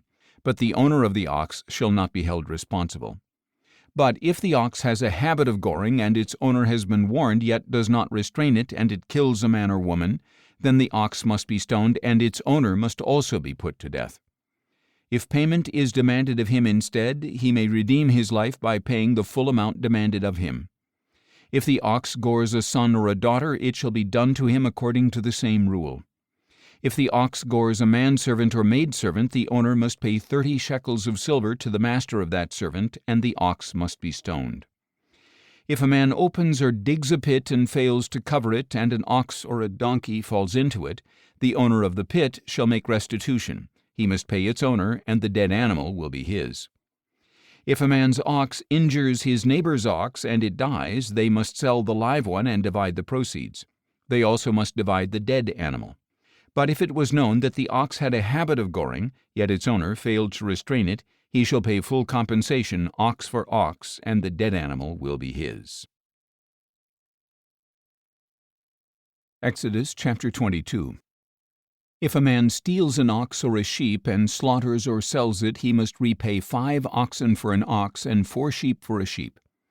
If a thief is caught breaking in and is beaten to death, no one shall be guilty of bloodshed. But if it happens after sunrise, there is guilt for his bloodshed. A thief must make full restitution. If he has nothing, he himself shall be sold for his theft. If what was stolen is actually found alive in his possession, whether ox or donkey or sheep, he must pay back double. If a man grazes his livestock in a field or vineyard and allows them to stray so that they graze in someone else's field, he must make restitution from the best of his own field or vineyard. If a fire breaks out and spreads to thorn bushes so that it consumes stacked or standing grain, or the whole field, the one who started the fire must make full restitution. If a man gives his neighbor money or goods for safekeeping and they are stolen from the neighbor's house, the thief, if caught, must pay back double. If the thief is not found, the owner of the house must appear before the judges to determine whether he has taken his neighbor's property. In all cases of illegal possession of an ox, a donkey, a sheep, a garment, or any lost item that someone claims, "This is mine," both parties shall bring their cases before the judges. The one whom the judges find guilty must pay back double to his neighbor. If a man gives a donkey, an ox, a sheep, or any other animal to be cared for by his neighbor, but it dies or is injured or stolen while no one is watching, an oath before the Lord shall be made between the parties to determine whether or not the man has taken his neighbor's property. The owner must accept the oath and require no restitution. But if the animal was actually stolen from the neighbor, he must make restitution to the owner. If the animal was torn to pieces, he shall bring it as evidence. He need not make restitution for the torn carcass. If a man borrows an animal from his neighbor and it is injured or dies while its owner is not present, he must make full restitution. If the owner was present, no restitution is required. If the animal was rented, the fee covers the loss. If a man seduces a virgin who is not pledged in marriage and sleeps with her, he must pay the full dowry for her to be his wife. If her father absolutely refuses to give her to him, the man still must pay an amount comparable to the bridal price of a virgin. You must not allow a sorceress to live. Whoever lies with an animal must surely be put to death. If anyone sacrifices to any god other than the Lord alone, he must be set apart for destruction. You must not exploit or oppress a foreign resident, for you yourselves were foreigners in the land of Egypt. You must not mistreat any widow or orphan. If you do mistreat them, and they cry out to me in distress, I will surely hear their cry. My anger will be kindled, and I will kill you with the sword. Then your wives will become widows, and your children will be fatherless. If you lend money to one of my people among you who is poor, you must not act as a creditor to him. You are not to charge him interest. If you take your neighbor's cloak as collateral, return it to him by sunset, because his cloak is the only covering he has for his body. What else will he sleep in? And if he cries out to me, I will hear, for I am compassionate. You must not blaspheme God or curse the ruler of your people. You must not hold back offerings from your granaries or vats. You are to give me the firstborn of your sons. You shall do likewise with your cattle and your sheep. Let them stay with their mothers for 7 days, but on the 8th day you are to give them to me. You are to be my holy people. You must not eat the meat of a mauled animal found in the field. You are to throw it to the dogs. Exodus chapter 23. You shall not spread a false report. Do not join the wicked by being a malicious witness. You shall not follow the crowd in wrongdoing. When you testify in a lawsuit, do not pervert justice by siding with the crowd, and do not show favoritism to a poor man in his lawsuit. If you encounter your enemy's stray ox or donkey, you must return it to him. If you see the donkey of one who hates you fallen under its load, do not leave it there. You must help him with it. You shall not deny justice to the poor in their lawsuits. Stay far away from a false accusation. Do not kill the innocent or the just, for I will not acquit the guilty. Do not accept a bribe, for a bribe blinds those who see and twists the words of the righteous. Do not oppress a foreign resident, since you yourselves know how it feels to be foreigners, for you are foreigners in the land of Egypt. For 6 years you are to sow your land and gather its produce, but in the 7th year you must let it rest and lie fallow, so that the poor among your people may eat from the field, and the wild animals may consume what they leave. Do the same with your vineyard and olive grove. For 6 days you are to do your work, but on the 7th day you must cease, so that your ox and your donkey may rest, and the son of your maidservant may be refreshed, as well as the foreign resident. Pay close attention to everything I have said to you. You must not invoke the names of other gods. They must not be heard on your lips. 3 times a year you are to celebrate a feast to me. You are to keep the feast of unleavened bread as I commanded you. At the appointed time in the month of Abib you are to eat unleavened bread for 7 days, because that was the month you came out of Egypt. No one may appear before me empty-handed.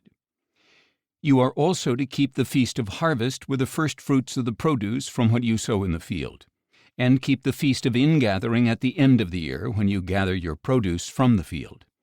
3 times a year all your males are to appear before the Lord God. You must not offer the blood of my sacrifices with anything leavened, nor may the fat of my feast remain until morning. Bring the best of the first fruits of your soil to the house of the Lord your God. You must not cook a young goat in its mother's milk. Behold, I am sending an angel before you to protect you along the way and to bring you to the place I have prepared. Pay attention to him and listen to his voice. Do not defy him, for he will not forgive rebellion, since my name is in him. But if you will listen carefully to his voice and do everything I say, I will be an enemy to your enemies and a foe to your foes. For my angel will go before you and bring you into the land of the Amorites, Hittites, Perizzites, Canaanites, Hivites, and Jebusites, and I will annihilate them. You must not bow down to their gods or serve them or follow their practices. Instead, you are to demolish them and smash their sacred stones to pieces. So you shall serve the Lord your God, and he will bless your bread and your water, and I will take away sickness from among you. No woman in your land will miscarry or be barren. I will fulfill the number of your days. I will send my terror ahead of you and throw into confusion every nation you encounter. I will make all your enemies turn and run.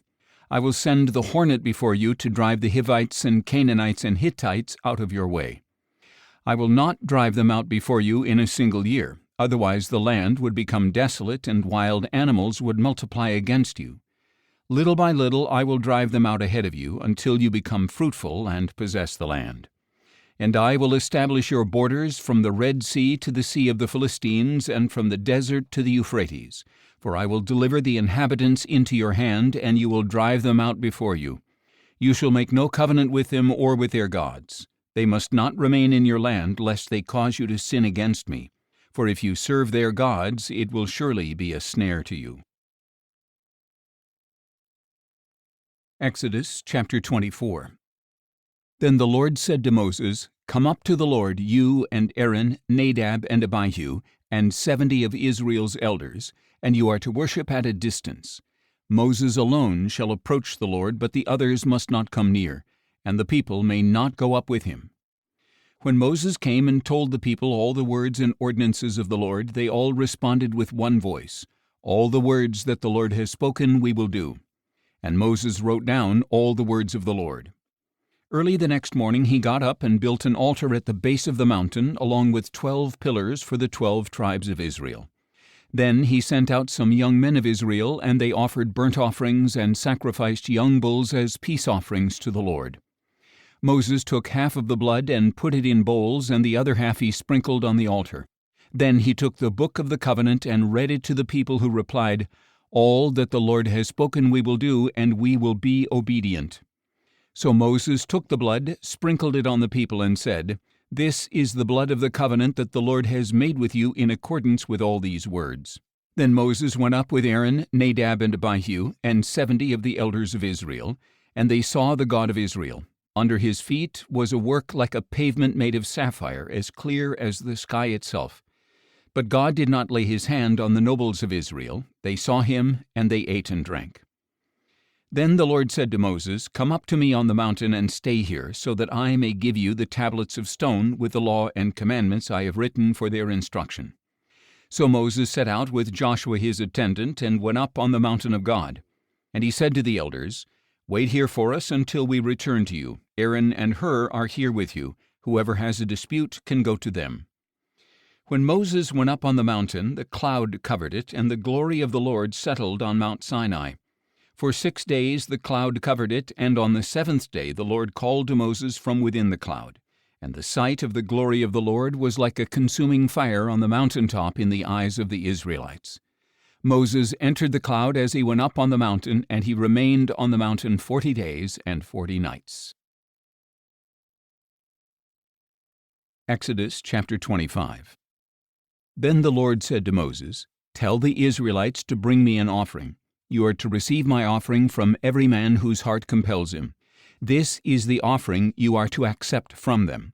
gold, silver, and bronze, blue, purple, and scarlet yarn, fine linen and goat hair, ram skins dyed red, and fine leather, acacia wood, olive oil for the light, spices for the anointing oil and for the fragrant incense, and onyx stones and gemstones to be mounted on the ephod and breastpiece.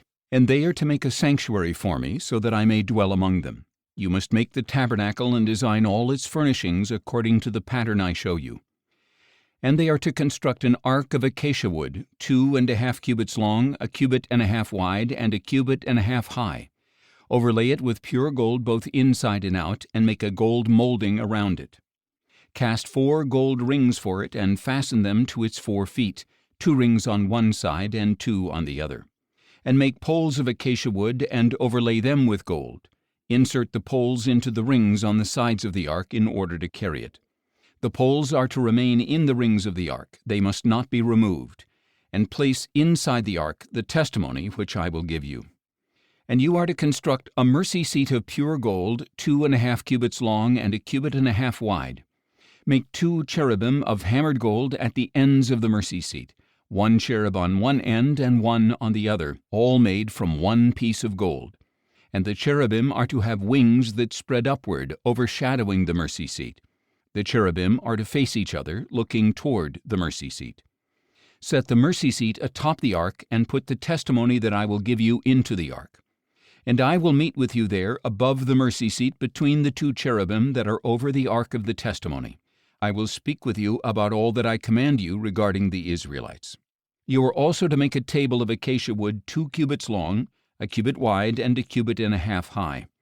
Overlay it with pure gold, and make a gold molding around it. And make a rim around it a handbreadth wide, and put a gold molding on the rim. Make 4 gold rings for the table, and fasten them to the 4 corners at its 4 legs.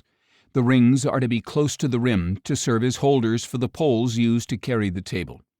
Make the poles of acacia wood, and overlay them with gold, so that the table may be carried with them. You are also to make the plates and dishes, as well as the pitchers and bowls for pouring drink offerings. Make them out of pure gold.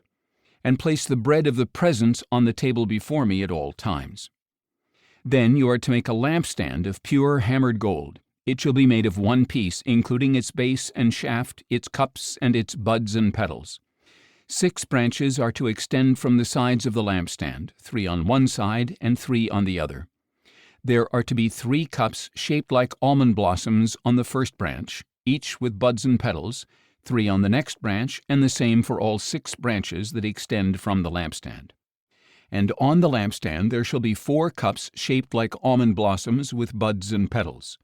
For the 6 branches that extend from the lampstand, a bud must be under the first pair of branches, a bud under the second pair, and a bud under the third pair.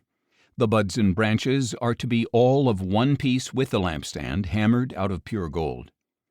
Make 7 lamps, and set them up on the lampstand so that they illuminate the area in front of it.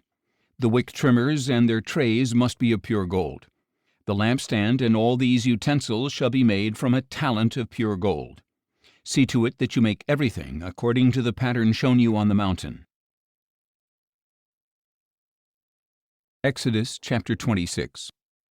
You are to construct the tabernacle itself with 10 curtains of finely spun linen, each with blue, purple, and scarlet yarn, and cherubim skillfully worked into them. Each curtain shall be 28 cubits long and 4 cubits wide, all curtains the same size. 5 of the curtains are to be joined together, and the other 5 joined as well. Make loops of blue material on the edge of the end curtain in the first set, and do the same for the end curtain in the second set. Make 50 loops on one curtain and 50 loops on the end curtain of the second set, so that the loops line up opposite one another. Make 50 gold clasps as well, and join the curtains together with the clasps, so that the tabernacle will be a unit. You are to make curtains of goat hair for the tent over the tabernacle, 11 curtains in all. Each of the 11 curtains is to be the same size, 30 cubits long and 4 cubits wide. Join 5 of the curtains into one set and the other 6 into another. Then fold the 6th curtain over double at the front of the tent. Make 50 loops along the edge of the end curtain in the first set and 50 loops along the edge of the corresponding curtain in the second set. Make 50 bronze clasps and put them through the loops to join the tent together as a unit. As for the overlap that remains of the tent curtains, the half curtain that is left over shall hang down over the back of the tabernacle. And the tent curtains will be a cubit longer on either side, and the excess will hang over the sides of the tabernacle to cover it. Also make a covering for the tent out of ram skins dyed red, and over that a covering of fine leather. You are to construct upright frames of acacia wood for the tabernacle. Each frame is to be 10 cubits long and a cubit and a half wide. 2 tenons must be connected to each other for each frame. Make all the frames of the tabernacle in this way. Construct 20 frames for the south side of the tabernacle, with 40 silver bases under the 20 frames, 2 bases for each frame, 1 under each tenon. For the second side of the tabernacle, the north side, make 20 frames and 40 silver bases, 2 bases under each frame. Make 6 frames for the rear of the tabernacle, the west side, and 2 frames for the 2 back corners of the tabernacle, coupled together from bottom to top and fitted into a single ring. These will serve as the 2 corners. So there are to be 8 frames and 16 silver bases, 2 under each frame. You are also to make 5 crossbars of acacia wood for the frames on one side of the tabernacle, 5 for those on the other side, and 5 for those on the rear side of the tabernacle to the west.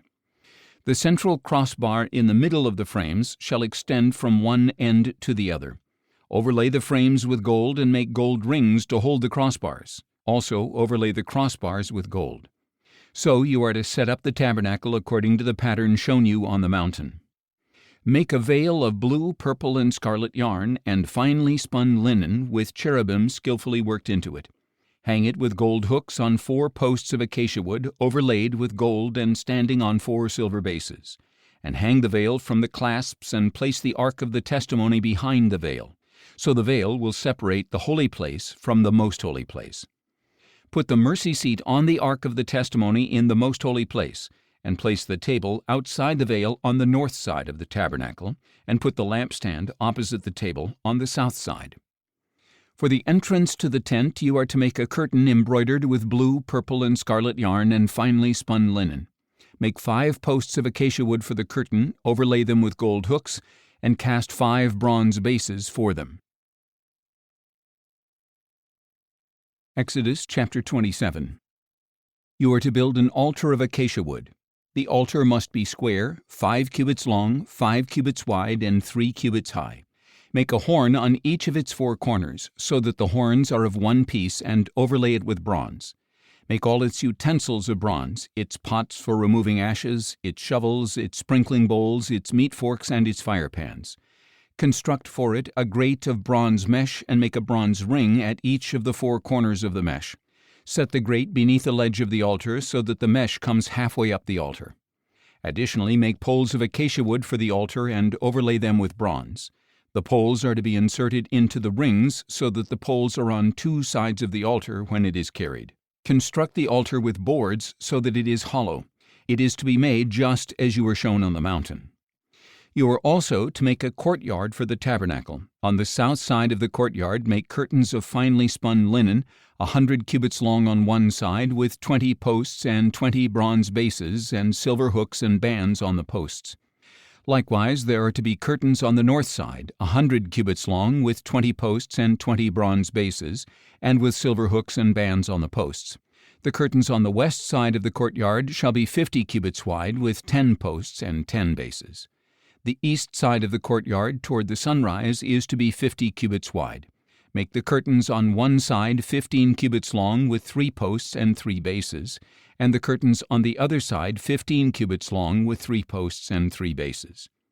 The gate of the courtyard shall be 20 cubits long, with a curtain embroidered with blue, purple, and scarlet yarn and finely spun linen. It shall have 4 posts and 4 bases. All the posts around the courtyard shall have silver bands, silver hooks, and bronze bases. The entire courtyard shall be 100 cubits long and 50 cubits wide, with curtains of finely spun linen 5 cubits high and with bronze bases. All the utensils of the tabernacle for every use, including all its tent pegs and the tent pegs of the courtyard, shall be made of bronze. And you are to command the Israelites to bring you pure oil of pressed olives for the light to keep the lamps burning continually. In the tent of meeting outside the veil that is in front of the testimony, Aaron and his sons are to tend the lamps before the Lord from evening until morning. This is to be a permanent statute for the Israelites for the generations to come. Exodus chapter 28. Next, have your brother Aaron brought to you from among the Israelites, along with his sons Nadab, Abihu, Eleazar, and Ithamar, to serve me as priests. Make holy garments for your brother Aaron to give him glory and splendor. You are to instruct all the skilled craftsmen whom I have filled with the spirit of wisdom to make garments for Aaron's consecration, so that he may serve me as priest. These are the garments that they shall make: a breastpiece, an ephod, a robe, a woven tunic, a turban, and a sash. They are to make these holy garments for your brother Aaron and his sons, so that they may serve me as priests. They shall use gold along with blue, purple, and scarlet yarn and fine linen. They are to make the ephod of finely spun linen embroidered with gold and with blue, purple, and scarlet yarn. It shall have 2 shoulder pieces attached at 2 of its corners, so it can be fastened. And the skillfully woven waistband of the ephod must be of 1 piece of the same workmanship, with gold, with blue, purple, and scarlet yarn, and with finely spun linen. Take 2 onyx stones and engrave on them the names of the sons of Israel, 6 of their names on 1 stone and the remaining 6 on the other, in the order of their birth. Engrave the names of the sons of Israel on the 2 stones the way a gem cutter engraves a seal. Then mount the stones in gold filigree settings. Fasten both stones on the shoulder pieces of the ephod as memorial stones for the sons of Israel. Aaron is to bear their names on his 2 shoulders as a memorial before the Lord. Fashion gold filigree settings and 2 chains of pure gold made of braided cordwork, and attach these chains to the settings. You are also to make a breastpiece of judgment with the same workmanship as the ephod. Construct it with gold, with blue, purple, and scarlet yarn, and with finely spun linen. It must be square when folded over double, a span long and a span wide. And mount on it a setting of gemstones, 4 rows of stones. In the first row there shall be a ruby, a topaz, and an emerald. In the second row a turquoise, a sapphire, and a diamond. In the third row a jacinth, an agate, and an amethyst. And in the fourth row a beryl, an onyx, and a jasper. Mount these stones in gold filigree settings. The 12 stones are to correspond to the names of the sons of Israel, each engraved like a seal with the name of one of the 12 tribes. For the breastpiece, make braided chains like cords of pure gold. You are also to make 2 gold rings and fasten them to the 2 corners of the breastpiece. Then fasten the 2 gold chains to the 2 gold rings at the corners of the breastpiece, and fasten the other ends of the 2 chains to the 2 filigree settings, attaching them to the shoulder pieces of the ephod at the front. Make 2 more gold rings and attach them to the other 2 corners of the breastpiece, on the inside edge next to the ephod. Make 2 additional gold rings and attach them to the bottom of the 2 shoulder pieces of the ephod, on its front, near its seam just above its woven waistband. The rings of the breastpiece shall be tied to the rings of the ephod with a cord of blue yarn, so that the breastpiece is above the waistband of the ephod and does not swing out from the ephod. Whenever Aaron enters the holy place, he shall bear the names of the sons of Israel over his heart on the breastpiece of judgment, as a continual reminder before the Lord. And place the Urim and Thummim in the breastpiece of judgment, so that they will also be over Aaron's heart whenever he comes before the Lord. Aaron will continually carry the judgment of the sons of Israel over his heart before the Lord. You are to make the robe of the ephod entirely of blue cloth, with an opening at its top in the center. Around the opening shall be a woven collar with an opening like that of a garment, so that it will not tear. Make pomegranates of blue, purple, and scarlet yarn all the way around the lower hem, with gold bells between them, alternating the gold bells and pomegranates around the lower hem of the robe. Aaron must wear the robe whenever he ministers, and its sound will be heard when he enters or exits the sanctuary before the Lord, so that he will not die. You are to make a plate of pure gold and engrave on it as on a seal, "Holy to the Lord." Fasten to it a blue cord to mount it on the turban. It shall be on the front of the turban, and it will be worn on Aaron's forehead, so that he may bear the iniquity of the holy things that the sons of Israel consecrate with regard to all their holy gifts. It shall always be on his forehead, so that they may be acceptable before the Lord. You are to weave the tunic with fine linen. Make the turban of fine linen, and fashion an embroidered sash. Make tunics, sashes, and headbands for Aaron's sons to give them glory and splendor. After you put these garments on your brother Aaron and his sons, anoint them, ordain them, and consecrate them so that they may serve me as priests. Make linen undergarments to cover their bare flesh, extending from waist to thigh. Aaron and his sons must wear them whenever they enter the tent of meeting or approach the altar to minister in the holy place, so that they will not incur guilt and die. This is to be a permanent statute for Aaron and his descendants. Exodus chapter 29. Now this is what you are to do to consecrate Aaron and his sons to serve me as priests. Take a young bull and 2 rams without blemish, along with unleavened bread, unleavened cakes mixed with oil, and unleavened wafers anointed with oil. Make them out of fine wheat flour, put them in a basket, and present them in the basket along with the bull and the 2 rams. Then present Aaron and his sons at the entrance to the tent of meeting, and wash them with water. Take the garments and clothe Aaron with the tunic, the robe of the ephod itself, and the breastplate. Fasten the ephod on him with its woven waistband. Put the turban on his head, and attach the holy diadem to the turban. Then take the anointing oil and anoint him by pouring it on his head. Present his sons as well, and clothe them with tunics. Wrap the sashes around Aaron and his sons and the headbands on them. The priesthood shall be theirs by a permanent statute. In this way you are to ordain Aaron and his sons. You are to present the bull at the front of the tent of meeting, and Aaron and his sons are to lay their hands on its head. And you shall slaughter the bull before the Lord at the entrance to the tent of meeting. Take some of the blood of the bull and put it on the horns of the altar with your finger. Then pour out the rest of the blood at the base of the altar. Take all the fat that covers the entrails and the lobe of the liver and both kidneys with the fat on them, and burn them on the altar. But burn the flesh of the bull and its hide and dung outside the camp. It is a sin offering. Take one of the rams, and Aaron and his sons shall lay their hands on its head. You are to slaughter the ram, take its blood, and sprinkle it on all sides of the altar. Cut the ram into pieces, wash the entrails and legs, and place them with its head and other pieces.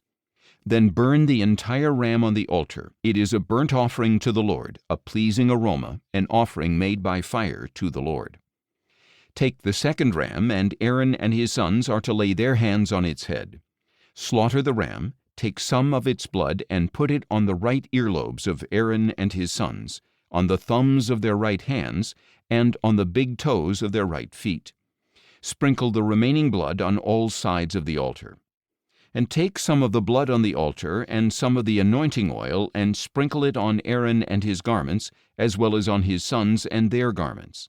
Then he and his garments will be consecrated, as well as his sons and their garments.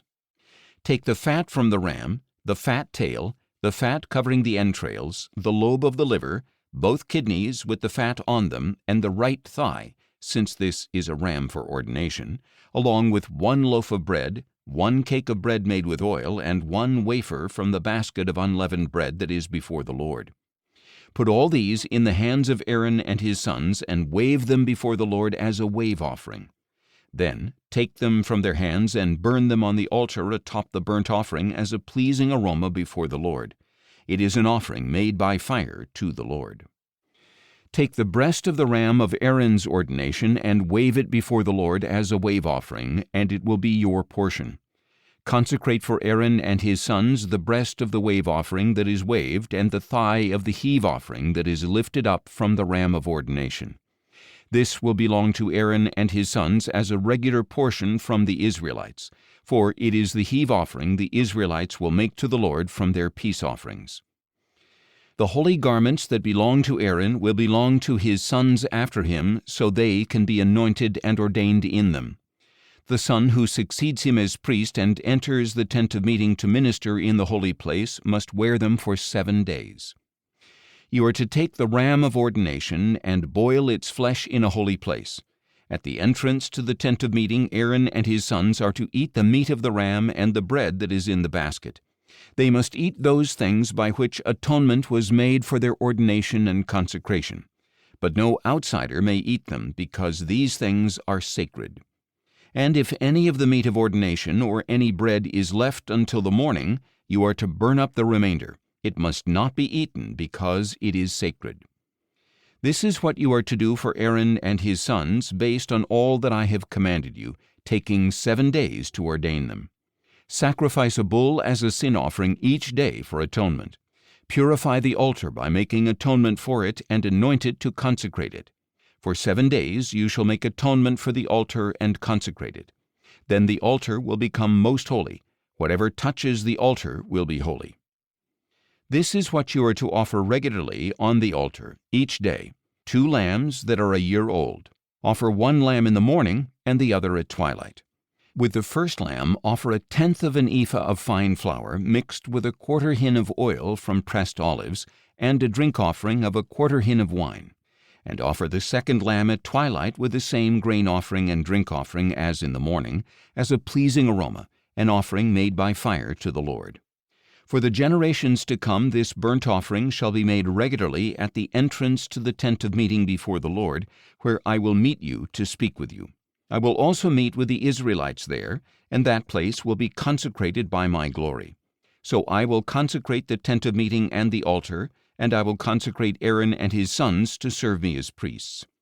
Then I will dwell among the Israelites and be their God, and they will know that I am the Lord their God, who brought them out of the land of Egypt, so that I might dwell among them. I am the Lord their God. Exodus chapter 30. You are also to make an altar of acacia wood for the burning of incense. It is to be square, 1 cubit long, 1 cubit wide, and 2 cubits high. Its horns must be of 1 piece. Overlay with pure gold the top and all the sides and horns, and make a molding of gold around it. And make 2 gold rings below the molding on opposite sides to hold the poles used to carry it. Make the poles of acacia wood and overlay them with gold. Place the altar in front of the veil that is before the ark of the testimony, before the mercy seat that is over the testimony, where I will meet with you. And Aaron is to burn fragrant incense on it every morning when he tends the lamps. When Aaron sets up the lamps at twilight, he must burn the incense perpetually before the Lord for the generations to come. On this altar you must not offer unauthorized incense or a burnt offering or grain offering, nor are you to pour a drink offering on it. Once a year Aaron shall make atonement on the horns of the altar. Throughout your generations he shall make atonement on it annually with the blood of the sin offering of atonement. The altar is most holy to the Lord.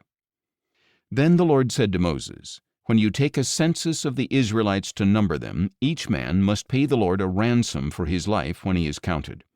Then no plague will come upon them when they are numbered. Everyone who crosses over to those counted must pay a half shekel according to the sanctuary shekel, which weighs 20 gerahs. This half shekel is an offering to the Lord. Everyone 20 years of age or older who crosses over must give this offering to the Lord. In making the offering to the Lord to atone for your lives, the rich shall not give more than a half shekel, nor shall the poor give less. Take the atonement money from the Israelites and use it for the service of the tent of meeting. It will serve as a memorial for the Israelites before the Lord to make atonement for your lives. And the Lord said to Moses, You are to make a bronze basin with a bronze stand for washing. Set it between the tent of meeting and the altar, and put water in it, with which Aaron and his sons are to wash their hands and feet. Whenever they enter the tent of meeting or approach the altar to minister by presenting an offering made by fire to the Lord, they must wash with water so that they will not die. Thus they are to wash their hands and feet so that they will not die. This shall be a permanent statute for Aaron and his descendants for the generations to come. Then the Lord said to Moses, Take the finest spices, 500 shekels of liquid myrrh, half that amount, 250 shekels, of fragrant cinnamon, 250 shekels of fragrant cane, 500 shekels of cassia, all according to the sanctuary shekel, and a hin of olive oil. Prepare from these a sacred anointing oil, a fragrant blend, the work of a perfumer. It will be a sacred anointing oil. Use this oil to anoint the tent of meeting, the ark of the testimony, the table and all its utensils, the lampstand and its utensils, the altar of incense, the altar of burnt offering and all its utensils, and the basin with its stand. You are to consecrate them so that they will be most holy. Whatever touches them shall be holy. Anoint Aaron and his sons and consecrate them to serve me as priests. And you are to tell the Israelites, this will be my sacred anointing oil for the generations to come. It must not be used to anoint an ordinary man, and you must not make anything like it with the same formula. It is holy, and it must be holy to you. Anyone who mixes perfume like it or puts it on an outsider shall be cut off from his people. The Lord also said to Moses, take fragrant spices, gum resin, onycha, galbanum, and pure frankincense in equal measures, and make a fragrant blend of incense, the work of a perfumer, seasoned with salt, pure and holy. Grind some of it into fine powder and place it in front of the testimony in the tent of meeting where I will meet with you. It shall be most holy to you. You are never to use this formula to make incense for yourselves. You shall regard it as holy to the Lord. Anyone who makes something like it to enjoy its fragrance shall be cut off from his people. Exodus chapter 31. Then the Lord said to Moses, see, I have called by name Bezalel, son of Uri, the son of Hur, of the tribe of Judah, and I have filled him with the Spirit of God, with skill, ability, and knowledge in all kinds of craftsmanship, to design artistic works in gold, silver, and bronze, to cut gemstones for settings, and to carve wood, so that he may be a master of every craft. Moreover, I have selected Aholiab, son of Ahisamach, of the tribe of Dan, as his assistant.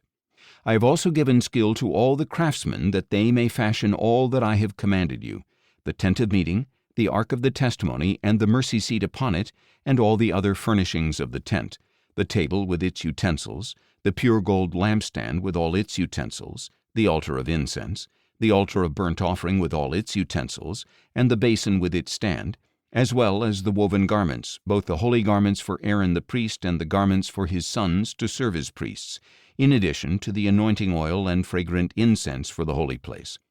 They are to make them according to all that I have commanded you. And the Lord said to Moses, tell the Israelites, surely you must keep my Sabbaths, for this will be a sign between me and you for the generations to come, so that you may know that I am the Lord who sanctifies you. Keep the Sabbath, for it is holy to you. Anyone who profanes it must surely be put to death. Whoever does any work on that day must be cut off from among his people. For 6 days work may be done, but the 7th day is a Sabbath of complete rest, holy to the Lord. Whoever does any work on the Sabbath day must surely be put to death. The Israelites must keep the Sabbath, celebrating it as a permanent covenant for the generations to come. It is a sign between me and the Israelites forever. For in 6 days the Lord made the heavens and the earth, but on the 7th day he rested and was refreshed. When the Lord had finished speaking with Moses on Mount Sinai, he gave him the 2 tablets of the testimony, tablets of stone inscribed by the finger of God. Exodus chapter 32. Now when the people saw that Moses was delayed in coming down from the mountain, they gathered around Aaron and said, come, make us gods who will go before us. As for this Moses who brought us up out of the land of Egypt, we do not know what has happened to him. So Aaron told them, take off the gold earrings that are on your wives and sons and daughters, and bring them to me. Then all the people took off their gold earrings and brought them to Aaron. He took the gold from their hands, and with an engraving tool he fashioned it into a molten calf. And they said, these, O Israel, are your gods who brought you up out of the land of Egypt. When Aaron saw this, he built an altar before the calf and proclaimed, tomorrow shall be a feast to the Lord. So the next day they arose, offered burnt offerings, and presented peace offerings. And the people sat down to eat and drink, and got up to indulge in revelry. Then the Lord said to Moses, Go down at once, for your people whom you brought up out of the land of Egypt have corrupted themselves. How quickly they have turned aside from the way that I commanded them. They have made for themselves a molten calf, and have bowed down to it. They have sacrificed to it, and said, These, O Israel, are your gods, who brought you up out of the land of Egypt. The Lord also said to Moses, I have seen this people, and they are indeed a stiff-necked people. Now leave me alone, so that my anger may burn against them and consume them. Then I will make you into a great nation. But Moses sought the favor of the Lord his God, saying, O Lord, why does your anger burn against your people whom you brought out of the land of Egypt with great power and a mighty hand? Why should the Egyptians declare, He brought them out with evil intent to kill them in the mountains and wipe them from the face of the earth? Turn from your fierce anger and relent from doing harm to your people. Remember your servants Abraham, Isaac, and Israel, to whom you swore by your very self when you declared, I will make your descendants as numerous as the stars in the sky, and I will give your descendants all this land that I have promised, and it shall be their inheritance forever. So the Lord relented from the calamity he had threatened to bring on his people. Then Moses turned and went down the mountain with the 2 tablets of the testimony in his hands. They were inscribed on both sides, front and back. The tablets were the work of God, and the writing was the writing of God, engraved on the tablets. When Joshua heard the sound of the people shouting, he said to Moses, The sound of war is in the camp. But Moses replied, It is neither the cry of victory nor the cry of defeat. I hear the sound of singing. As Moses approached the camp and saw the calf and the dancing, he burned with anger and threw the tablets out of his hands, shattering them at the base of the mountain. Then he took the calf they had made, burned it in the fire, ground it to powder, and scattered the powder over the face of the water. Then he forced the Israelites to drink it. What did this people do to you, Moses asked Aaron, that you have led them into so great a sin? Do not be enraged, my lord, Aaron replied. You yourself know that the people are intent on evil. They told me, Make us gods who will go before us. As for this Moses who brought us up out of the land of Egypt, we do not know what has happened to him. So I said to them, Whoever has gold, let him take it off. And they gave it to me. And when I threw it into the fire, out came this calf. Moses saw that the people were out of control, for Aaron had let them run wild and become a laughingstock to their enemies. So Moses stood at the entrance to the camp and said, Whoever is for the Lord, come to me. And all the Levites gathered around him. He told them, This is what the Lord, the God of Israel, says. Each of you men is to fasten his sword to his side, go back and forth through the camp from gate to gate, and slay his brother, his friend, and his neighbor. The Levites did as Moses commanded, and that day about 3,000 of the people fell dead. Afterward Moses said, Today you have been ordained for service to the Lord, since each man went against his son and his brother. So the Lord has bestowed a blessing on you this day. The next day Moses said to the people, You have committed a great sin. Now I will go up to the Lord. Perhaps I can make atonement for your sin. So Moses returned to the Lord and said, Oh, what a great sin these people have committed! They have made gods of gold for themselves. Yet now, if you would only forgive their sin, but if not, please blot me out of the book that you have written. The Lord replied to Moses, Whoever has sinned against me, I will blot out of my book. Now go, lead the people to the place I described. Behold, my angel shall go before you. But on the day I settle accounts, I will punish them for their sin. And the Lord sent a plague on the people because of what they had done with the calf that Aaron had made. Exodus chapter 33. Then the Lord said to Moses, Leave this place, you and the people you brought up out of the land of Egypt, and go to the land that I promised to Abraham, Isaac, and Jacob, when I said, I will give it to your descendants. And I will send an angel before you, and I will drive out the Canaanites, Amorites, Hittites, Perizzites, Hivites, and Jebusites. Go up to a land flowing with milk and honey. But I will not go with you, because you are a stiff-necked people. Otherwise I might destroy you on the way. When the people heard these bad tidings, they went into mourning, and no one put on any of his jewelry. For the Lord had said to Moses, Tell the Israelites, You are a stiff-necked people. If I should go with you for a single moment, I would destroy you. Now take off your jewelry, and I will decide what to do with you." So the Israelites stripped themselves of their jewelry from Mount Horeb onward. Now Moses used to take the tent and pitch it at a distance outside the camp. He called it the tent of meeting, and anyone inquiring of the Lord would go to the tent of meeting outside the camp. Then, whenever Moses went out to the tent, all the people would stand at the entrances to their own tents and watch Moses until he entered the tent. As Moses entered the tent, the pillar of cloud would come down and remain at the entrance, and the Lord would speak with Moses. When all the people saw the pillar of cloud standing at the entrance to the tent, they would stand up and worship, each one at the entrance to his own tent. Thus the Lord would speak to Moses face to face, as a man speaks to his friend. Then Moses would return to the camp, but his young assistant Joshua, son of Nun, would not leave the tent. Then Moses said to the Lord, "Look, you have been telling me, 'Lead this people up,' but you have not let me know whom you will send with me. Yet you have said, 'I know you by name, and you have found favor in my sight.' Now if indeed I have found favor in your sight, please let me know your ways, that I may know you and find favor in your sight. Remember that this nation is your people."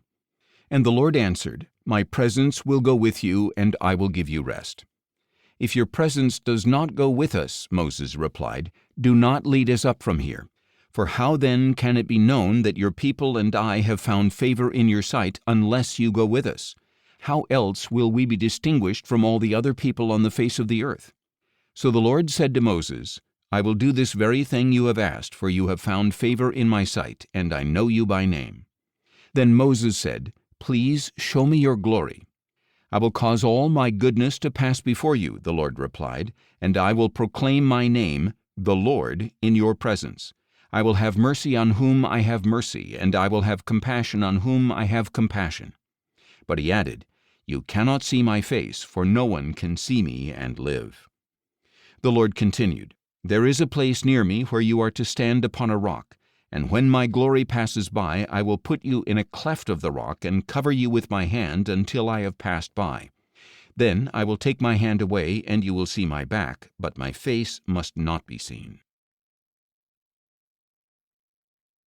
Exodus chapter 34.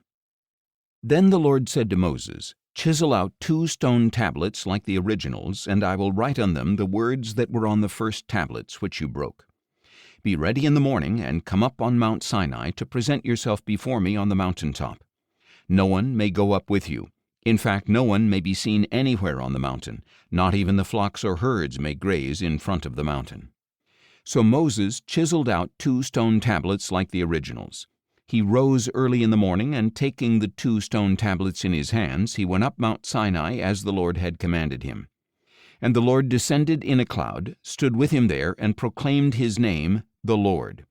Then the Lord passed in front of Moses and called out, the Lord God, is compassionate and gracious, slow to anger, abounding in loving devotion and faithfulness, maintaining loving devotion to 1,000 generations, forgiving iniquity, transgression, and sin. Yet he will by no means leave the guilty unpunished. He will visit the iniquity of the fathers on their children and grandchildren to the 3rd and 4th generations. Moses immediately bowed down to the ground and worshipped. "O Lord," he said, "if I have indeed found favor in your sight, my Lord, please go with us. Although this is a stiff-necked people, forgive our iniquity and sin, and take us as your inheritance." And the Lord said, "Behold, I am making a covenant. Before all your people I will perform wonders that have never been done in any nation in all the world. All the people among whom you live will see the Lord's work, for it is an awesome thing that I am doing with you. Observe what I command you this day. I will drive out before you the Amorites, Canaanites, Hittites, Perizzites, Hivites, and Jebusites. Be careful not to make a treaty with the inhabitants of the land you are entering, lest they become a snare in your midst. Rather, you must tear down their altars, smash their sacred stones, and chop down their Asherah poles. For you must not worship any other god, for the Lord, whose name is jealous, is a jealous God. Do not make a covenant with the inhabitants of the land, for when they prostitute themselves to their gods and sacrifice to them, they will invite you, and you will eat their sacrifices. And when you take some of their daughters as brides for your sons, Their daughters will prostitute themselves to their gods and cause your sons to do the same. You shall make no molten gods for yourselves. You are to keep the feast of unleavened bread. For 7 days at the appointed time in the month of Abib, you are to eat unleavened bread as I commanded you. For in the month of Abib you came out of Egypt. The first offspring of every womb belongs to me, including all the firstborn males among your livestock, whether cattle or sheep. You must redeem the firstborn of a donkey with a lamb. But if you do not redeem it, you are to break its neck. You must redeem all the firstborn of your sons. No one shall appear before me empty-handed. 6 days you shall labor, but on the 7th day you shall rest. Even in the seasons of plowing and harvesting you must rest. And you are to celebrate the Feast of Weeks with the firstfruits of the wheat harvest, and the Feast of Ingathering at the turn of the year. 3 times a year all your males are to appear before the Lord God, the God of Israel. For I will drive out the nations before you, and enlarge your borders, and no one will covet your land when you go up 3 times a year to appear before the Lord your God. Do not offer the blood of a sacrifice to me along with anything leavened, and do not let any of the sacrifice from the Passover feast remain until morning. Bring the best of the firstfruits of your soil to the house of the Lord your God. You must not cook a young goat in its mother's milk. The Lord also said to Moses, Write down these words, for in accordance with these words I have made a covenant with you and with Israel. So Moses was there with the Lord 40 days and 40 nights without eating bread or drinking water. He wrote on the tablets the words of the covenant, the 10 Commandments. And when Moses came down from Mount Sinai with the 2 tablets of the testimony in his hands, he was unaware that his face had become radiant from speaking with the Lord. Aaron and all the Israelites looked at Moses, and behold, his face was radiant, and they were afraid to approach him. But Moses called out to them. So Aaron and all the leaders of the congregation returned to him, and Moses spoke to them. And after this all the Israelites came near, and Moses commanded them to do everything that the Lord had told him on Mount Sinai. When Moses had finished speaking with them, he put a veil over his face. But whenever Moses went in before the Lord to speak with him, he would remove the veil until he came out. And when he came out, he would tell the Israelites what he had been commanded, and the Israelites would see that the face of Moses was radiant. So Moses would put the veil back over his face until he went in to speak with the Lord. Exodus chapter 35. Then Moses assembled the whole congregation of Israel and said to them, These are the things that the Lord has commanded you to do. For 6 days work may be done, but the 7th day shall be your holy day, a Sabbath of complete rest to the Lord. Whoever does any work on that day must be put to death. Do not light a fire in any of your dwellings on the Sabbath day. Moses also told the whole congregation of Israel, This is what the Lord has commanded. Take from among you an offering to the Lord. Let everyone whose heart is willing bring an offering to the Lord. Gold, silver, and bronze, blue, purple, and scarlet yarn, fine linen and goat hair, ram skins dyed red, and fine leather, acacia wood, olive oil for the light, spices for the anointing oil and for the fragrant incense, and onyx stones and gemstones to be mounted on the ephod and breastpiece. Let every skilled craftsman among you come and make everything that the Lord has commanded: the tabernacle with its tent and covering, its clasps and frames, its crossbars, posts, and bases, the ark with its poles and mercy seat and the veil to shield it, the table with its poles, all its utensils, and the bread of the presence, the lampstand for light with its accessories and lamps and oil for the light, the altar of incense with its poles, the anointing oil and fragrant incense, the curtain for the doorway at the entrance to the tabernacle, the altar of burnt offering with its bronze grate, its poles, and all its utensils, the basin with its stand, the curtains of the courtyard with its posts and bases, and the curtain for the gate of the courtyard, the tent pegs for the tabernacle and for the courtyard, along with their ropes, and the woven garments for ministering in the holy place, both the holy garments for Aaron the priest and the garments for his sons to serve as priests. Then the whole congregation of Israel withdrew from the presence of Moses, and everyone whose heart stirred him and whose spirit prompted him came and brought an offering to the Lord for the work on the tent of meeting, for all its services, and for the holy garments. So all who had willing hearts, both men and women, came and brought brooches and earrings, rings and necklaces, and all kinds of gold jewelry, and they all presented their gold as a wave offering to the Lord.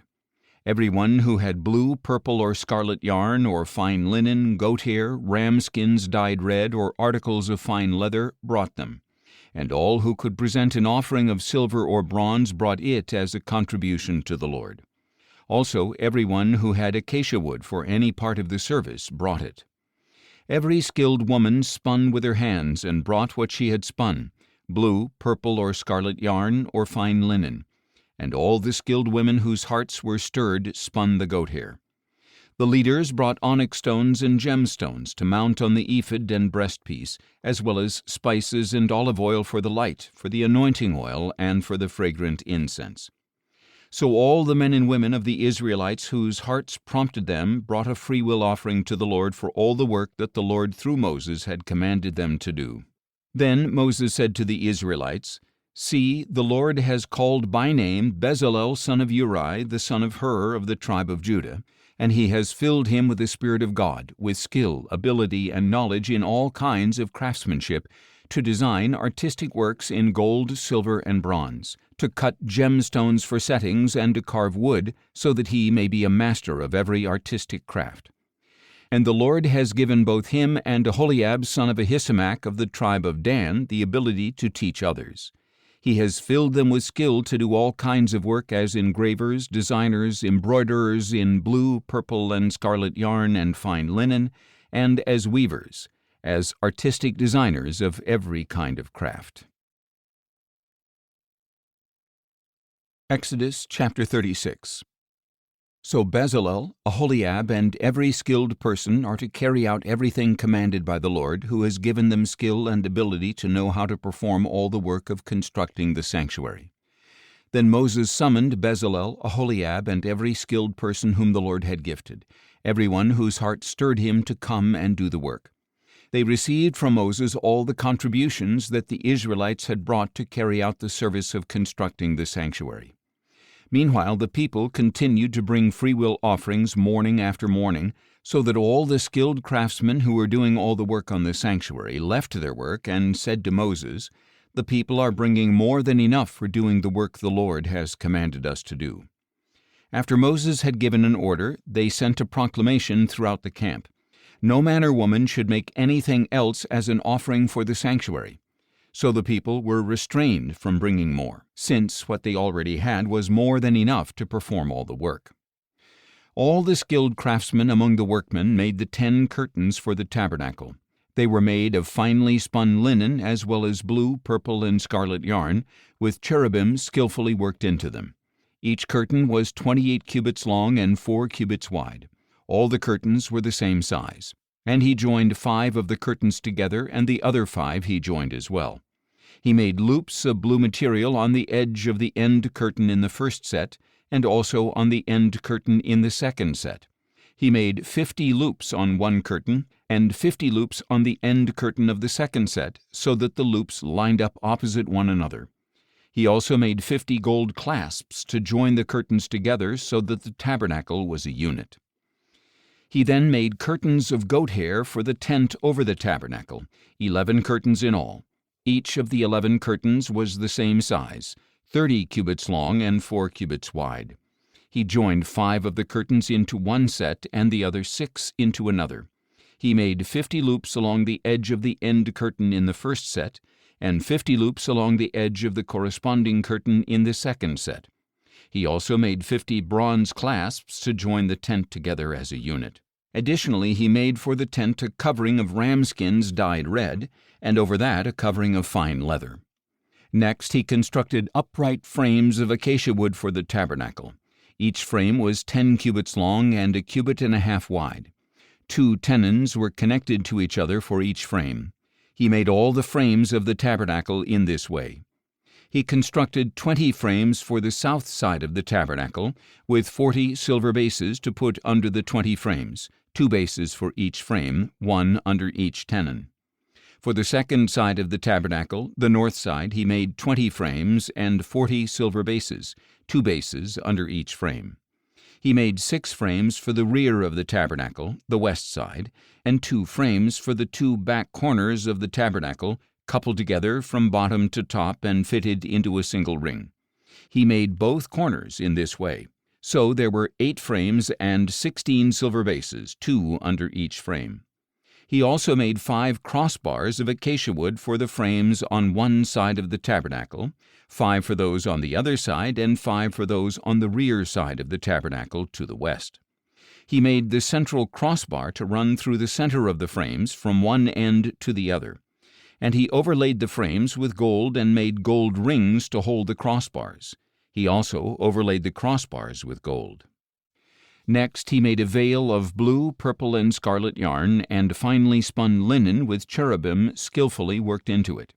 He also made 4 posts of acacia wood for it and overlaid them with gold, along with gold hooks, and he cast 4 silver bases for the posts.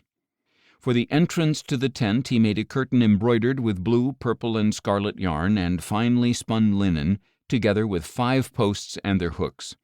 He overlaid the tops of the posts and their bands with gold, and their 5 bases were bronze. Exodus chapter 37. Bezalel went on to construct the ark of acacia wood, 2.5 cubits long, 1.5 cubits wide, and 1.5 cubits high.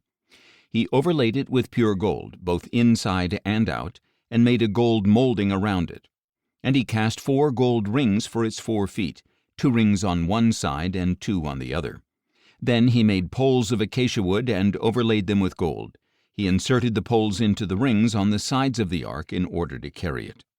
He constructed a mercy seat of pure gold, 2.5 cubits long and 1.5 cubits wide. He made 2 cherubim of hammered gold at the ends of the mercy seat, 1 cherub on one end and 1 on the other, all made from 1 piece of gold. And the cherubim had wings that spread upward, overshadowing the mercy seat. The cherubim faced each other, looking toward the mercy seat.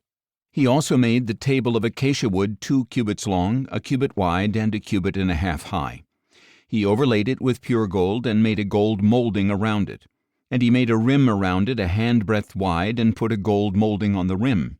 He cast 4 gold rings for the table and fastened them to the 4 corners at its 4 legs.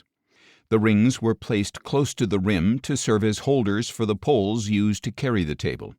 He made the poles of acacia wood for carrying the table and overlaid them with gold. He also made the utensils for the table out of pure gold, its plates and dishes as well as its bowls and pitchers for pouring drink offerings. Then he made the lampstand out of pure hammered gold, all of 1 piece, its base and shaft, its cups and its buds and petals. 6 branches extended from the sides, 3 on one side and 3 on the other. There were 3 cups shaped like almond blossoms on the first branch, each with buds and petals, 3 on the next branch, and the same for all 6 branches that extended from the lampstand. And on the lampstand were 4 cups shaped like almond blossoms with buds and petals. A bud was under the first pair of branches that extended from the lampstand, a bud under the second pair, and a bud under the third pair. The buds and branches were all of 1 piece with the lampstand, hammered out of pure gold. He also made its 7 lamps, its wick trimmers, and trays of pure gold. He made the lampstand and all its utensils from a talent of pure gold. He made the altar of incense out of acacia wood. It was square, 1 cubit long, 1 cubit wide, and 2 cubits high. Its horns were of 1 piece, and he overlaid with pure gold the top and all the sides and horns. Then he made a molding of gold around it. He made 2 gold rings below the molding on opposite sides to hold the poles used to carry it, and he made the poles of acacia wood and overlaid them with gold. He also made the sacred anointing oil and the pure fragrant incense, the work of a perfumer. Exodus chapter 38. Bezalel constructed the altar of burnt offering from acacia wood. It was square, 5 cubits long, 5 cubits wide, and 3 cubits high. He made a horn at each of its 4 corners, so that the horns and altar were of one piece, and he overlaid the altar with bronze.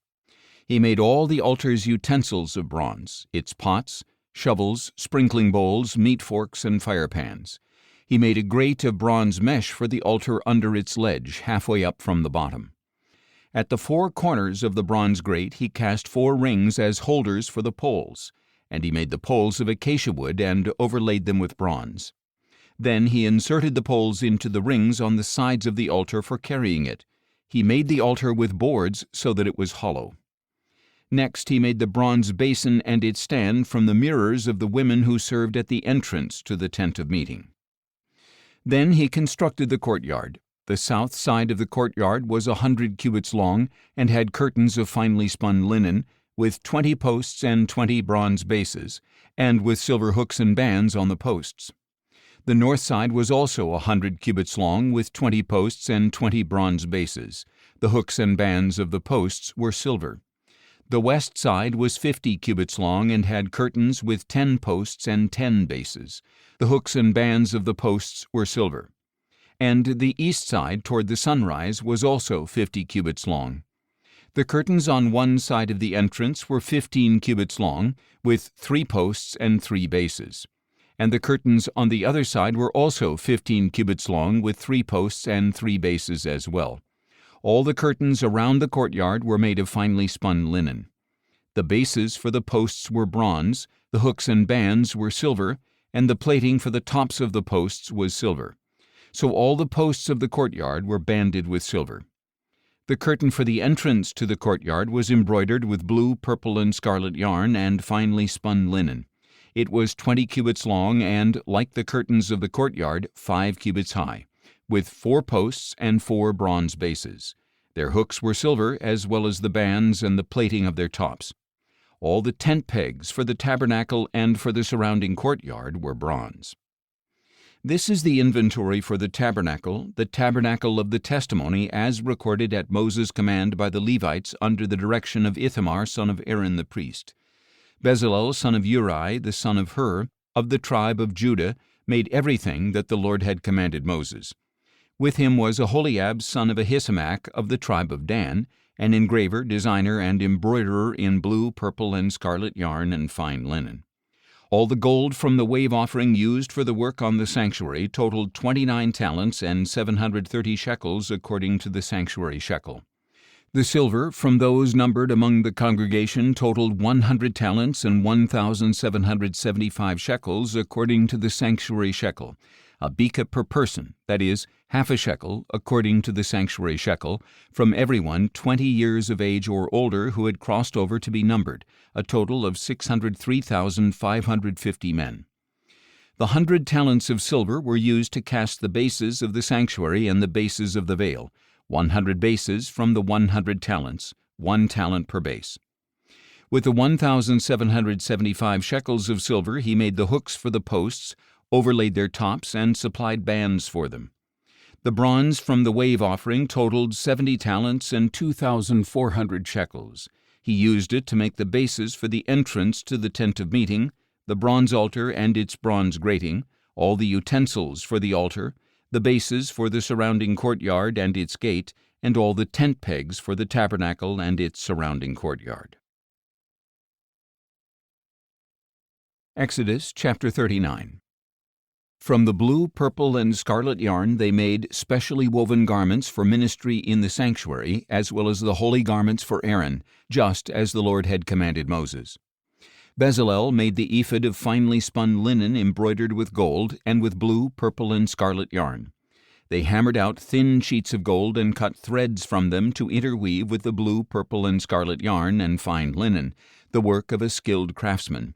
They made shoulder pieces for the ephod, which were attached at 2 of its corners so it could be fastened, and the skillfully woven waistband of the ephod was of one piece with the ephod, of the same workmanship, with gold, with blue, purple, and scarlet yarn, and with finely spun linen, just as the Lord had commanded Moses. They mounted the onyx stones in gold filigree settings, engraved like a seal with the names of the sons of Israel, Then they fastened them on the shoulder pieces of the ephod as memorial stones for the sons of Israel, as the Lord had commanded Moses. He made the breastpiece with the same workmanship as the ephod, with gold, with blue, purple, and scarlet yarn, and with finely spun linen. It was square when folded over double, a span long and a span wide. And they mounted on it 4 rows of gemstones. The first row had a ruby, a topaz, and an emerald. The second row had a turquoise, a sapphire, and a diamond. The third row had a jacinth, an agate, and an amethyst. And the fourth row had a beryl, an onyx, and a jasper. These stones were mounted in gold filigree settings. The 12 stones corresponded to the names of the sons of Israel. Each stone was engraved like a seal with the name of one of the 12 tribes. For the breastpiece they made braided chains like cords of pure gold. They also made 2 gold filigree settings and 2 gold rings, and fastened the 2 rings to the 2 corners of the breastpiece. Then they fastened the 2 gold chains to the 2 gold rings at the corners of the breastpiece, and they fastened the other ends of the 2 chains to the 2 filigree settings, attaching them to the shoulder pieces of the ephod at the front. They made 2 more gold rings and attached them to the other 2 corners of the breastpiece on the inside edge next to the ephod. They made 2 additional gold rings and attached them to the bottom of the 2 shoulder pieces of the ephod, on its front, near the seam just above its woven waistband. Then they tied the rings of the breastpiece to the rings of the ephod with a cord of blue yarn, so that the breastpiece was above the waistband of the ephod and would not swing out from the ephod, just as the Lord had commanded Moses. They made the robe of the ephod entirely of blue cloth, the work of a weaver, with an opening in the center of the robe like that of a garment, with a collar around the opening so that it would not tear. They made pomegranates of blue, purple, and scarlet yarn and finely spun linen on the lower hem of the robe. They also made bells of pure gold and attached them around the hem between the pomegranates, alternating the bells and pomegranates around the lower hem of the robe to be worn for ministry, just as the Lord had commanded Moses. For Aaron and his sons they made tunics of fine linen, the work of a weaver, as well as the turban of fine linen, the ornate headbands and undergarments of finely spun linen, and the sash of finely spun linen, embroidered with blue, purple, and scarlet yarn, just as the Lord had commanded Moses. They also made the plate of the holy crown of pure gold, and they engraved on it, like an inscription on a seal, "Holy to the Lord." Then they fastened to it a blue cord to mount it on the turban, just as the Lord had commanded Moses. So all the work for the tabernacle, the tent of meeting, was completed. The Israelites did everything just as the Lord had commanded Moses.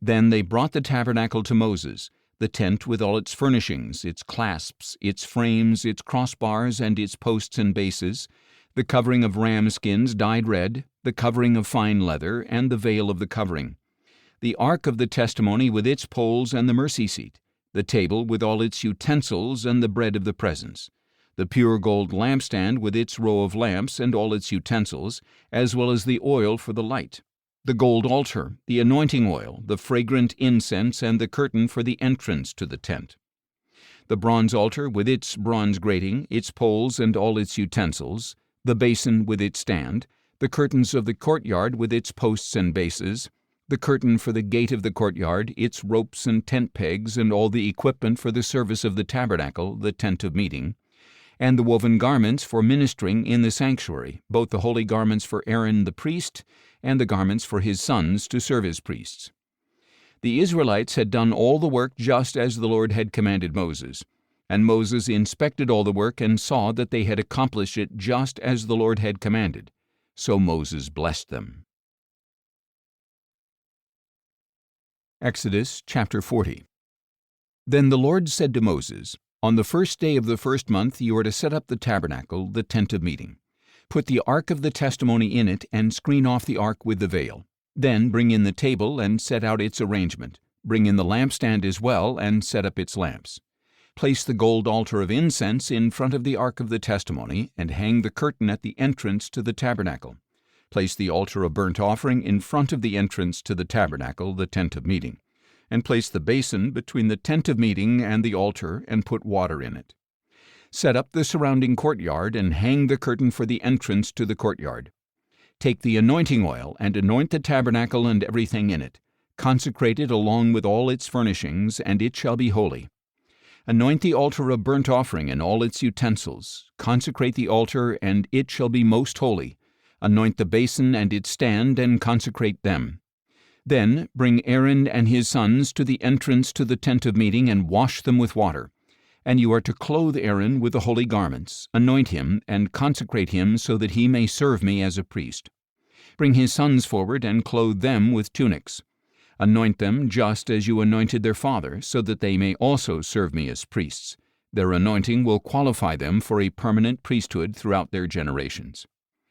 Moses did everything just as the Lord had commanded him. So the tabernacle was set up on the first day of the first month of the second year. When Moses set up the tabernacle, he laid its bases, positioned its frames, inserted its crossbars, and set up its posts.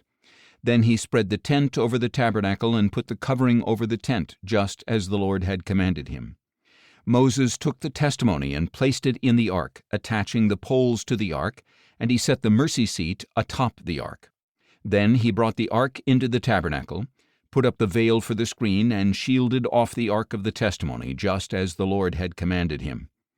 Moses placed the table in the tent of meeting on the north side of the tabernacle, outside the veil. He arranged the bread on it before the Lord, just as the Lord had commanded him. He also placed the lampstand in the tent of meeting opposite the table on the south side of the tabernacle, and set up the lamps before the Lord, just as the Lord had commanded him.